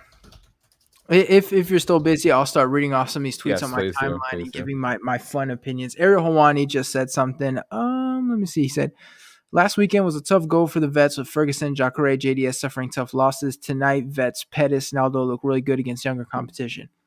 I'm willing to bet you, $500. If I put that tweet, I would have 0 reactions and I'd have people trying to argue with me, especially Canadians. You Canadians are weird. You're the nicest guys in the world. And yet every time I tweet, Canadians come after me for some reason. It's always the same ones too. James Lynch loves to actually me. Drake Riggs loves to get on there and start throwing stats. Everybody, I don't know what it is about Canadians coming after me. Is it because my French is better than your country's French? I don't know what it is. But, had I posted a tweet like that. That is objectively true. Quebecois sounds like people like gargling mouthwash. It's funny because if you ask an actual French person, like what they think of a Canadian speaking French, they would be like, it's like 2 different languages. It's crazy. And it's an accent thing. And the thing that makes it weird is the fact they say English words while they're speaking. Like they'll be saying something and they'll just drop something in English. And it's like, your brain's like, whoa, what? It's, I mean, it's interesting, but I mean, they're still bilingual, so I give them credit for that. But it's kind of like you have an accent when you speak in French, and you have an accent when you speak in English too. So it's pretty funny. Fernanda Pracha, shout out to her. I'm gonna try to have her on the podcast at some point. Just gotta speak it into existence, all that good stuff. She said, still can't get over how Geoff Neal almost fucking died in August and is now casually back to being a high performance athlete, right? And the crazy thing is, if you ask him about it, he no sells it. It's like, bro, so you almost died. Oh, yeah, I had a good health scare, but now I'm back. It's like, bro, that's not a health scare. That's a life scare at that point. Like, it's crazy, man. These guys are some of the toughest people in the world, and then you ask them about stuff like that, and they don't even, they look at you and say, oh, yeah, I guess I almost died. It's like, what do you mean you guess you almost died? Like, you almost died. Like, that's, it's crazy, man, the toughness of these guys. I'm seeing Cruz versus Aldo being talked about. I like that fight. Shaq, you're still on mute, man. You have to remember that you're on mute. Like, just letting you know. Somebody's saying Geoff Neal still works at a steakhouse. It's, I've talked to him about it, and it's by choice. He actually likes working. He likes, keeping busy and stuff like that. So it's weird because sometimes he says he likes being busy. Other times he says he likes to focus on training full time. So I guess it's a little bit of both. But yeah, it's not necessarily because he has to. The only thing I would say, though, is I don't understand where he works because he told James Lynch he works at a place called Moxie's, I guess, or something like that. I think they have that in Canada. If I'm getting the name right. And then other people are saying he works at Texas Roadhouse. So I don't know if it's because he works at Moxie's, but because he's in Texas, people getting confused. But I'd like for someone to pick a restaurant and stick with it at this point. But yeah, it's not so much because he has to. I think he just likes to stay busy and stuff like that. But I'll tell you what, man, if I could choose to do something I love full time and I didn't have to do any other job, there's no way I would be doing it just for fun. That's for sure. Let me see. What else do we have on the great timeline? Geoff Neal with the 50 Cent walkout track. All right, let's see. Let me see if I can hear it. You know what, man? I think more fighters should consider walking out to songs like 50 Cent's I'll Whoop Your Head, Boy. Like, I feel like, how do you not get hyped? You hear a fighter coming out to something like 50 Cent is terrific. I mean, you have some gems from Power of the Dollar, too, that should be used as walkout songs. Man, I feel like there's so many hype songs that, like, people would prefer the Eminem curse rather than come out something truly hype, but good on Geoff Neal though, coming out with the 50 Cent. I want to hear someone walk out to "You Don't Know" by Eminem, 50 Cent, Lloyd Banks. Well, if there's Eminem, you just know there's a curse behind it. So I'll forgive you if you don't want to walk out to Eminem's. You see, the other curse that nobody really talks about either is the it's the song "Victory." I think it's by like P Diddy and bro. That is my all-time favorite. When I was a kid, that was like my dream WWE walkout song. I've had entire conversations with. Yeah, it was in the Fight Night game. I've had entire conversation. That's where I heard it was Fight Night round 4. I've had entire conversation 3. I've had entire conversations with Eddie Alvarez about why that is the. I've had that conversation with him one-on-one. I've had that conversation with him during a press call. Like, I am obsessed with that as a walkout song. I love Exist Hype, and like I can name 2 guys. Eddie Alvarez came out against Conor with it, and then Jimmy Manuel against on that fight card. Jimmy Manuel came out against Anthony Johnson, and they both got murked in the second round. So could there be a little bit of a curse in that? Like, it's so hype, but it's got such a good build up too. Okay, you know what? I had someone recently comment on my interview with Eddie Alvarez and say, like, good interview, man, but don't mention the fight. I'm like, he sees the poster behind me. Oh, yeah. It's not as if he was unaware that his fucking face is right there behind me. And well, seems like he's cool talking about it too. I straight up asked him. I'm like, is it okay if we talk about this? No pressure. Yeah. Get off my back. I mean, as media, like, our job too is to sort of get a sense of the fighter. Like, if you feel like he's being kind of an ass, like, you're not going to ask him something sensitive. But if you feel like he's in a fun mood, like, you might be able to talk to him about something a little bit more sensitive. So yeah, and here's this is the thing for me. I don't know. We all have different things that drive us in terms of how we like to do interviews. For me, man, it's the humanity of it all. Like, I always find it so fascinating that these guys and girls are like me in so many ways. We love, a lot of us love Roxy, Angela Hill, Roxanne Modafferi, Angela Hill, Israel Adesanya, all big anime fans. Mike Rodriguez, Chas Kelly, awesome. Huge gamers. Like, we could sit down and have so many normal conversations, and then these motherfuckers go into a cage. Like, the things they do are such a hyperbolic example of everyday challenges we all face, and I really like talking about that stuff. Now, obviously, you kind of gauge your guests and see if they're open to having that conversations, but Eddie losing to Conor McGregor, we've all been humiliated, we've all disappointed ourselves, but not like that, right? So, like, it's something we can all relate to. He unfortunately is the victim of a amplified experience, which is also what happens when you put yourself out there, and fighters put themselves out there in very vulnerable ways, like all of us do or want to do and can't. So that's my rant. You mentioned Mike Rodriguez. I had 2 fighters on the podcast recently, and it's weird because, Mike Rodriguez comes on and, in your mind, you think, like, what are some topics we can kind of cover? Because it is a conversation style. And I was like, he has a fight coming up, so we might talk about it. We did not talk about it at all. It was like, we talked about, his Twitch creating. We talked about everything you can think of except the fight. And it's just crazy because I learned so much from these guys, and he's telling you stuff like, so many things about the fight and stuff that you wouldn't realize if you don't sit down and talk to these guys. And it's fascinating getting to know them outside of 10 minutes of, what do you think about this matchup? All right. Colby, I think you're screwing around at this point because I mean, just I can't. I'm not prepared to accept that this is a real, genuine message. So I'm gonna put some sarcastic intonation into this, or else we might have to talk about your future at Fightful tomorrow. I mean, hand tattoo over there. It might be time to have that conversation, Shaq. Like he's tatted up like 6'9". Look at that. That's no excuse. That is no excuse. All right. Let's look at these stats. 5'11" versus 6 foot. I think people always picture like a giant and a midget, right? That's the meme. 5'11" versus 6 foot. What are you at, Shaq? How tall are you? You're gonna laugh. I always tell people. What do I tell people? You gotta tell me. I think 5'10" and a half is what I say.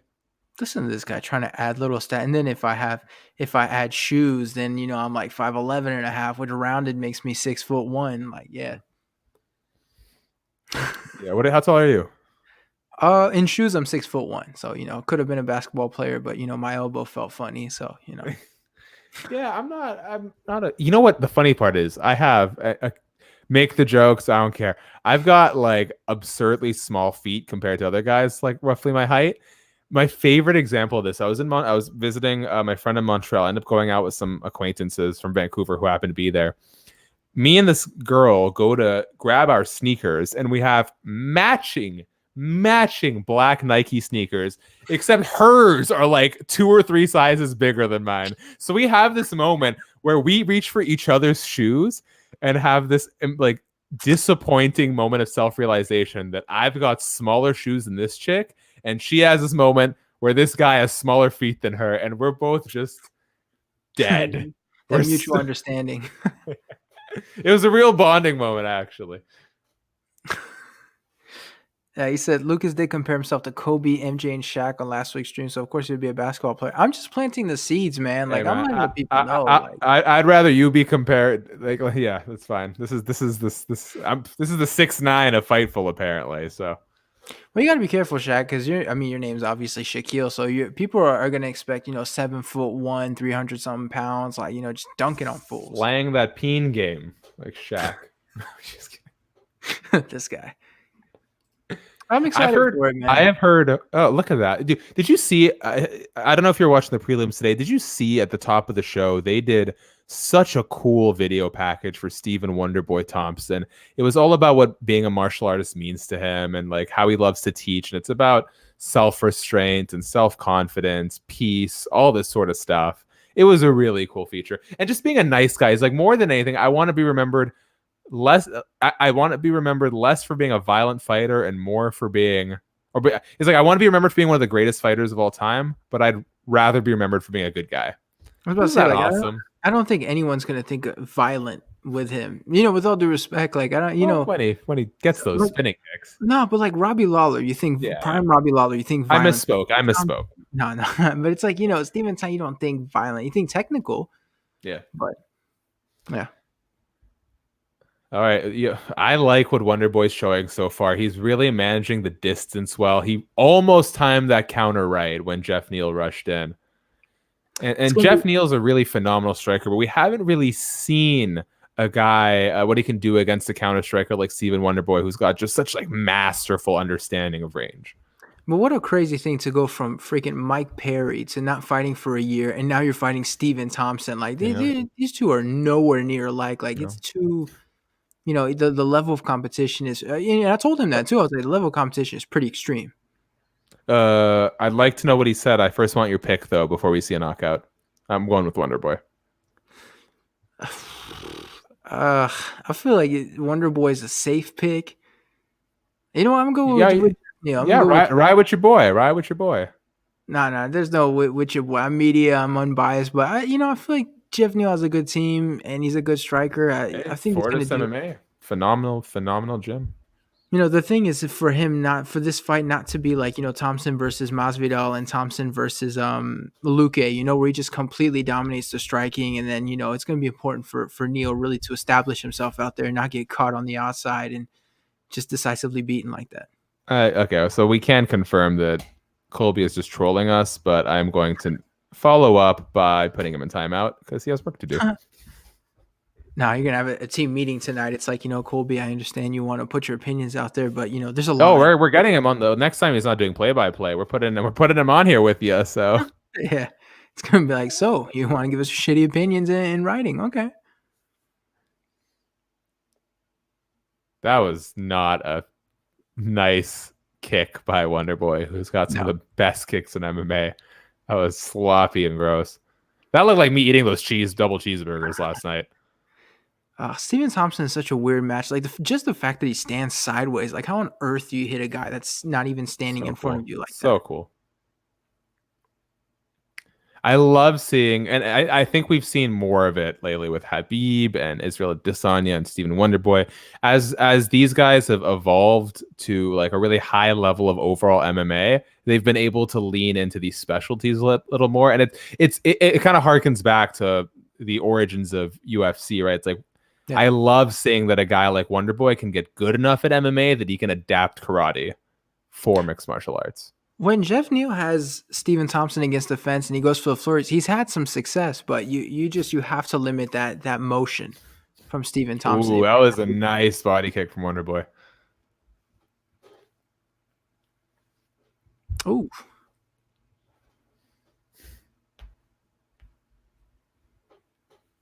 Sorry, I keep scratching my nose here. Very itchy. Alex.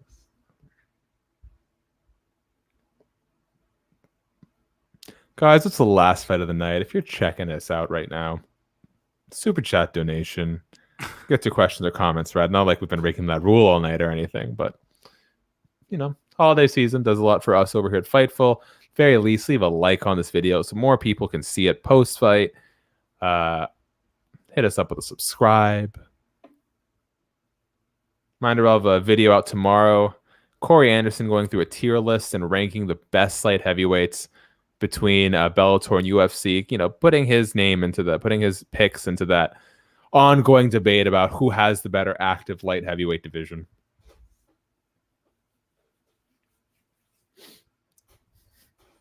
Ooh. Yeah, Stephen Thompson trying it with the kick, but nah. You could see he was a little disappointed in himself for slipping there, but it almost landed. Like, it still had some impact. What just happened? Oh. Yeah, it immediately... Oh, dude, that headbutt immediately cut Wonder Boy over the head. Did you see Wonder Boy's face? He was, like, almost apologizing. Dude, Stephen Wonder Boy Thompson. It's like, my bad. I got cut. Stephen Thompson is the type of guy to get cut open on a headbutt and apologize to his opponent. Yeah, I don't think it's one guy's fault on that one. It's both of them. But the fact there's a cut and it's a nasty one. It's a bad spot. Oh, boy. Don't you ruin this fight for us. Don't you do it.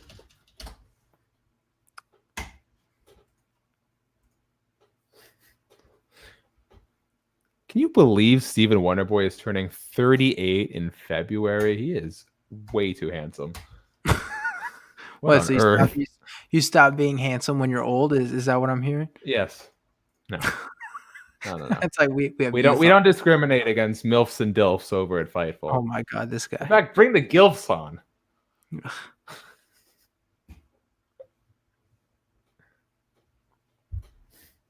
Did that leg kick hurt Geoff Neal towards the end there? Does it mean we see his legs stiffen up there at the end? I'm not sure.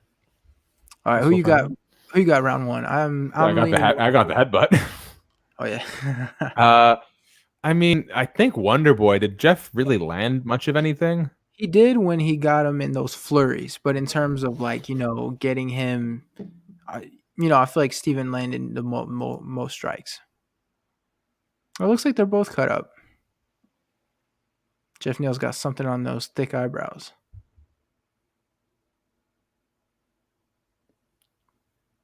Could we have a double Dr. Stop?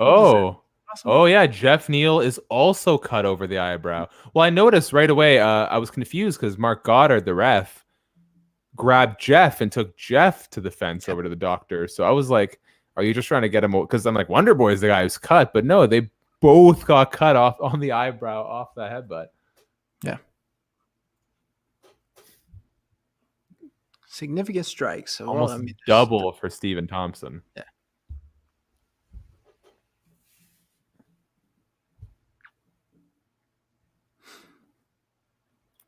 I'm afraid those cuts, it's going to stop it from being a long fight. You know, I think if they start targeting him, that's going to be a quick one. It's kind of funny, though, that it happened to both of them because now you could see both guys take advantage of that. Well, it's fair. I mean, you know, we like the fair. Oh, yeah. Sean Sheehan on Twitter says, did the doctor check out Neal's cut but not Stephen Wonderboy's? Seems so. That's a good question.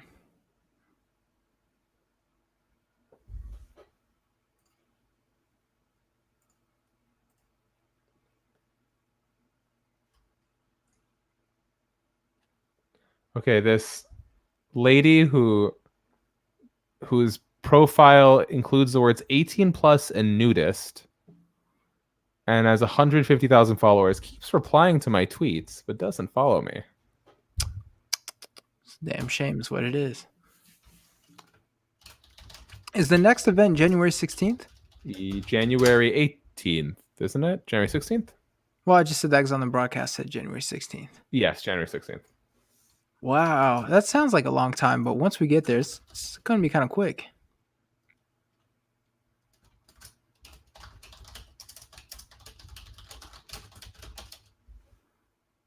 I mean, if the question heading into this fight was, can Geoff hang with the elite at, 170, I think this tells us he can. Is he necessarily going to beat Stephen Thompson? I'm not sure about that.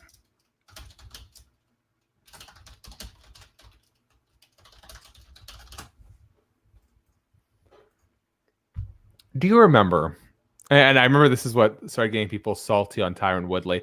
Do you remember when Tyron Woodley started, and I'm not saying he has no right to pull the race card, but he started pulling the race card on Stephen Wonderboy Thompson.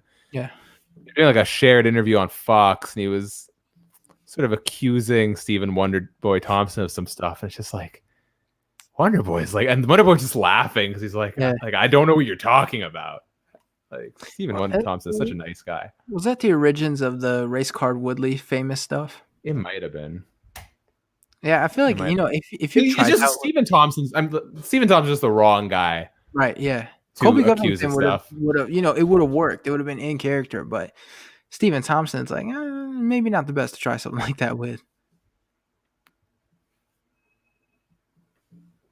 Stephen Thompson's looking good, man. He's bouncing in and out. He's able to hop in, catch Neal with a couple shots, and then get out before Neal has time to respond.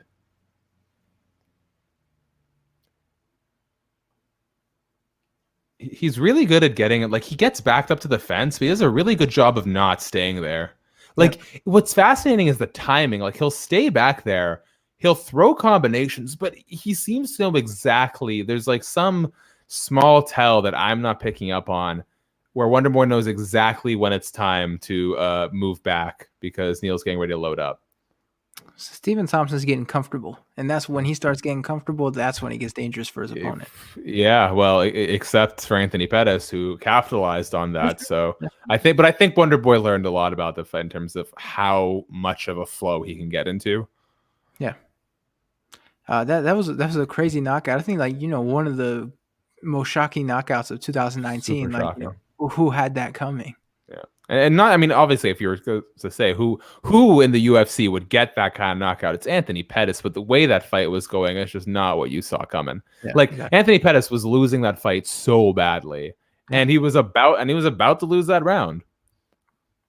And the thing is, Pettis wasn't able to build off of it. Mm-hmm. You know what I mean? You get a big knockout like that, and if you can beat another decent guy, you can do something. But he just didn't do it. It was like lost the next one, and then all the momentum went out the window. Exactly.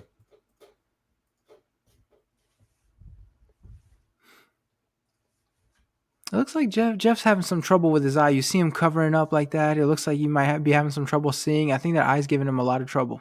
Well, I'd like. It's kind of. I mean, I don't mean this a disrespectful way. It's just harder to see with his complexion where the blood is and how it's getting around. With Mr. Wonderboy's pale face over there, you can see that red blood flowing. But it's clearly affecting Neal. I just would like to get a better look at what's happening once the camera zooms in the corner. Well, it's the camera angle too, because we're seeing Wonderboy's face and then Geoff Neal's backside. So with that, it's like it's hard to see it, but he's landing some shots against the fence.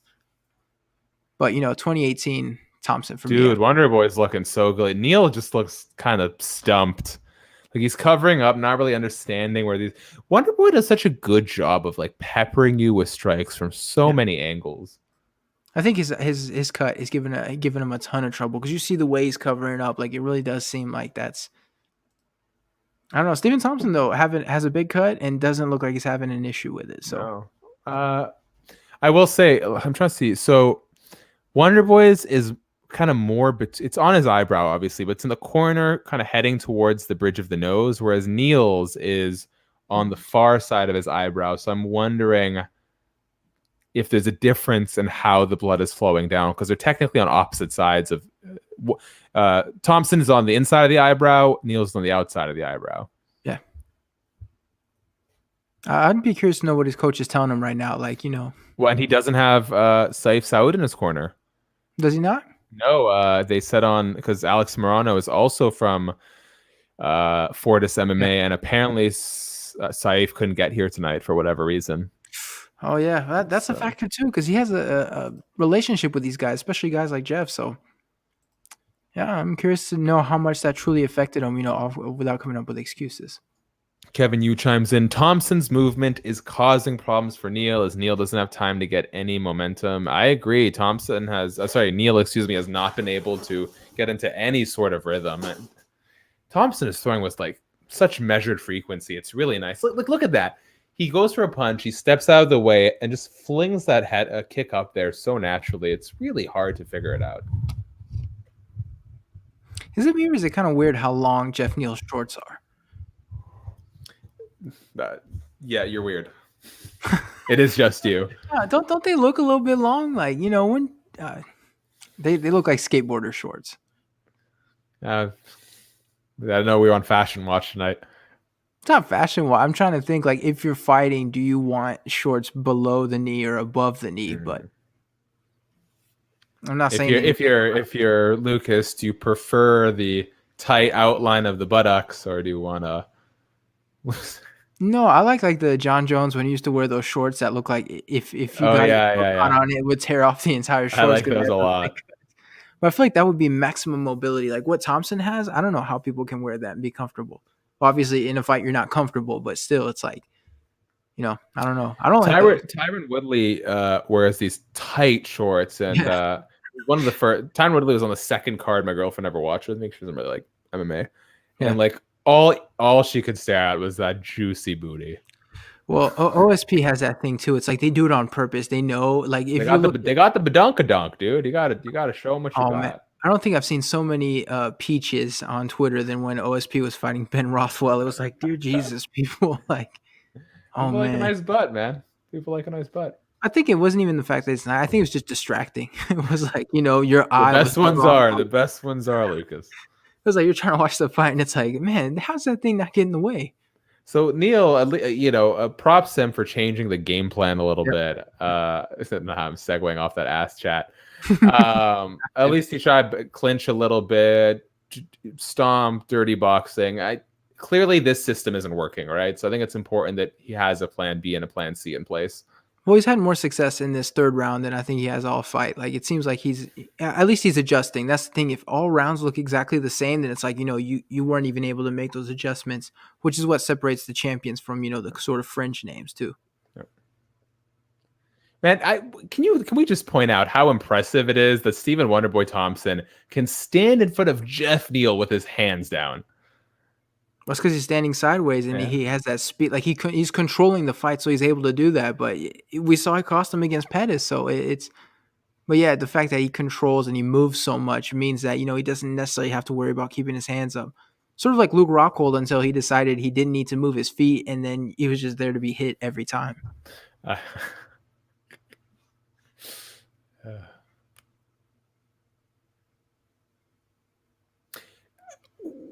How would you rank Stephen Wonderboy's performance if you were like Money Man Dana White? Is this to you an entertaining fight? Because obviously there hasn't been any real big moments, but I'm relatively, it's not fight of the year by any means, but I'm relatively entertained by the output. Yeah, exactly. Yeah, it's there's constant action, and I think that's something that can happen with a style where we don't get a lot of action. So I look at it as just a good fundamental fight. I don't. Yeah. It's not like glaringly boring. It's not that entertaining, but it's not like I'm not ranting about how boring it is. It's definitely somewhere. I think Geoff Neal's mouth guard just fell out. You should have rinsed it off. It's kind of gross. That's kind of gross. Like you have Megan O'Leary's feet on the octagon, and now we're not the thing. I don't want to give any more time to that issue. I didn't even realize that was a thing. Like you just dude. I didn't realize it was a thing. Like I saw the tweet, and I saw the first one. I was like, "What are you talking about? Like who cares?" Then you're like, "She doesn't wear shoes." And independent conversation. I have no problem with people who are into feet. That's a non-issue to me. But the fact that people on MMA Twitter are so obsessed about specific people's feet upsets me. It upsets you. You're gonna make a whole video. It's like, God damn it, stop. I can't. I don't want that to be my legacy because I'm afraid it would go viral, and that's not what I want my legacy to They're be. gonna be like MMA foot rant guy, Shaq. Neal with a nice punch, but Wonderboy absorbed it. I think I have this 3 rounds to nothing for Neal. Where are you at? Or sorry, excuse me, for Wonderboy. Where are you at? Yeah, I agree with that one. I mean, yeah, he's gonna get finished, Jeff. But we're gonna see how his cardio looks heading into these later rounds. But yeah, I think it would have been a safe thing to bet on Thompson. And even at this point, to say that Thompson is gonna win, it's not a stretch. Is it inappropriate to yawn when you're almost 3 hours into a live stream? I think it's okay. God, has it been 3 hours? Like, we're working on Joe Rogan experience times right here. I don't know how he maintains it, man. Like I'm hungry, I'm tired, my feet hurt, my back hurts. Like when I sit, I'm in pain. When I stand, I'm in pain. Yeah, it's yeah. I mean, and even Brendan Fitzgerald, we were talking about it today, and it's like, when do you never have 3.5 hours to sit down and listen to it? Like, I've never listened to his podcast in one go. It's always bits and pieces and chunks. But it works for him. So you know what I mean? We're not gonna sit there and tell him, shorten that thing up. Do these broadcasters have time for bathroom breaks? So what happens is, because I talked to Brendan about it because I was curious, but there's times where, since he's the play-by-play guy, he's not needed. Like he says, if we're about to release a promo, I'm going to go pee real quick. He's like, I'm going to go do that. But he says for the most part, he can hold it for most of the show, so it's not that much of an issue for him. But he says there are times where other guys, especially with a 3-man booth, where they take the lead, and that's when he's able to go escape real quick. Gotcha. Why did I have a weird inclination that you had that conversation with Brendan Fitzgerald this morning? I have to know, like, even at my work, I'm in a truck all day, and it's like, I need to pee all the time. And I'm like, and you sit down for 6 hours to do a show and you don't piss? Like, nah, I need to know more. I have to. Sean Sheehan has a 30-26 for Thompson. He knows the scoring criteria way better than me, but well, I guess I could see an argument for it, but I see it in volume, but I don't really see it in terms of damage, which I think is more important. Yeah, I agree with that. And which round? The second? Probably the second. That's what I would go with. But I feel like if you're going at 10-8, it's because you're trying to be fancy. You're trying to be the one guy who like, well, if you look at this criteria, like, you're I don't know. I don't necessarily agree with it though. Excuse me. According to Sean, not at all, but he hasn't specifically told me to stop it. That's to Colby in the comment section. I would say none, not at all. Colby, you're already problematic enough with your Mike Perry and 6ix9ine messages. He's sober right now. I don't want to hear his takes when he's not. Oh yeah.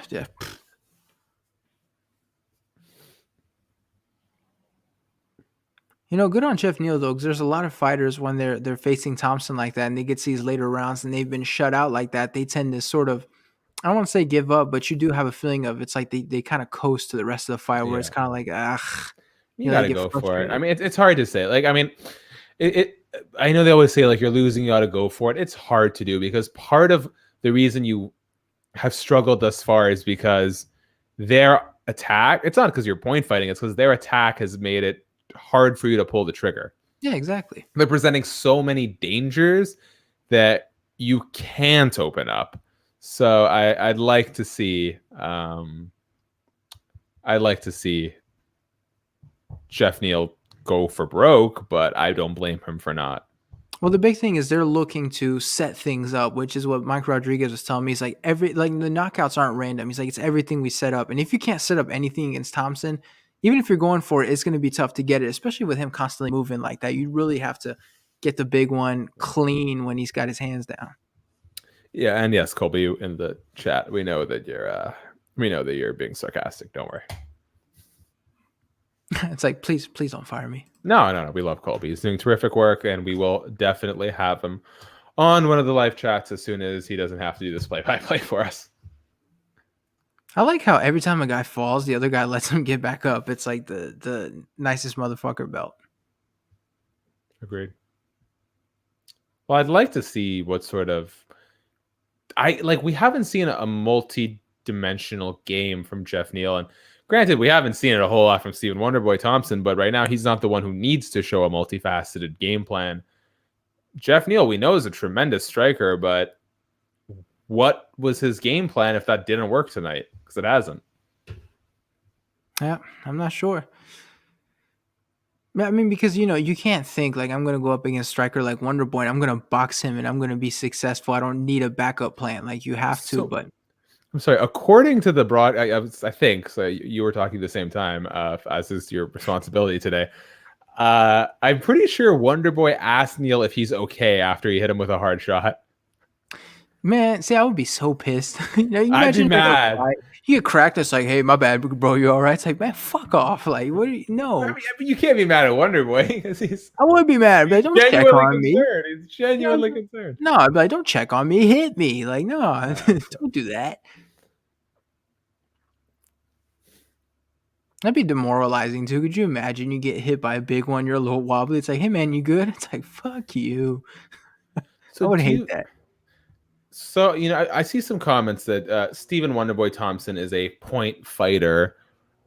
He is, but he has some great knockouts. I think it's just a consequence of his style. Like his style is not forward pressure. It's not the sort of stuff that generally. It's like Lyoto Machida. You're either gonna get a phenomenal knockout or you're gonna get a decision because he's not the one pressing the action. He's the one drawing you into his game. So he fights at your pace because if you can keep the pressure on him, he has to open up. But if he stifles you, he has no reason to throw any more strikes, right? Like he fights to whatever pace he sets his opponent to, and generally he slows his opponents down. So The other thing to remember is that if you sit down on your shots, you're gonna have more power. But if you're doing like he does, and Dominic Cruz, right, where they're kind of floating around, not staying in one, you're gonna have less power. Even if you hit hard, you're gonna have less power in your shots when you do something like that. But I think it's fair to say he's a point fighter. But okay, I will address this one.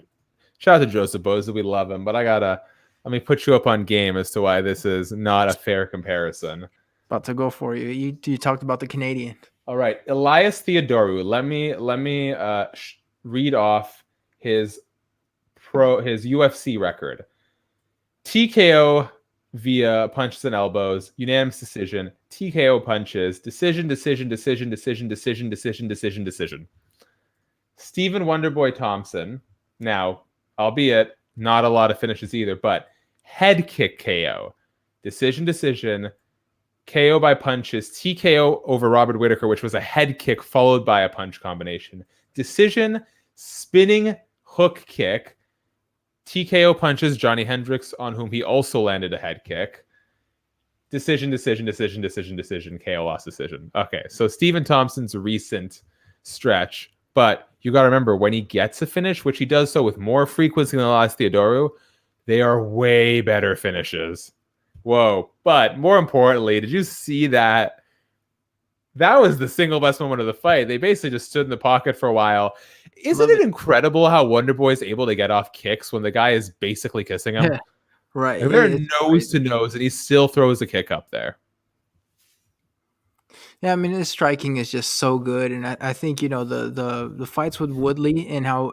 Because even the first one wasn't that entertaining if it wasn't for that. I believe it was round 4. Like if you really go back and watch it, and those really did a number on sort of what people thought of Thompson, and even taking away just how elite his striking is, just because they weren't entertained by those fights. Plus, with Wonderboy too, you got to remember he's a 2-time title challenger, and his title fight against Tyron Woodley was like a fight of the year candidate, the first one. Well, I didn't agree. I didn't agree with that. I'll be honest with you. Like if you go back and rewatch it, like.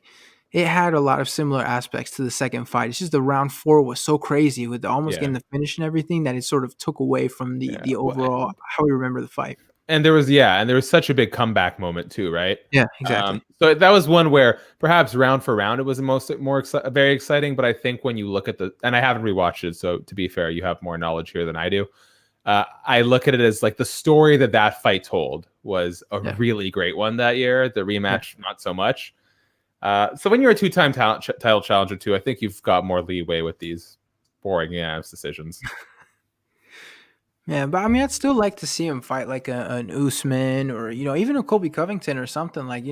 I hate how they're sort of using him as kind of a gatekeeper thing when it's like now that Woodley's gone, it's like you still have interesting fights you can book like against these guys that can wrestle but have great cardio and good enough. This is a good round. This is a good 5th round. Well, I was talking to Zane Simon at Bloody Elbow about this on yesterday's episode of 1-2 Punch. Like, you got to give Stephen Wonderboy an actual fight that gets him to a title shot after this.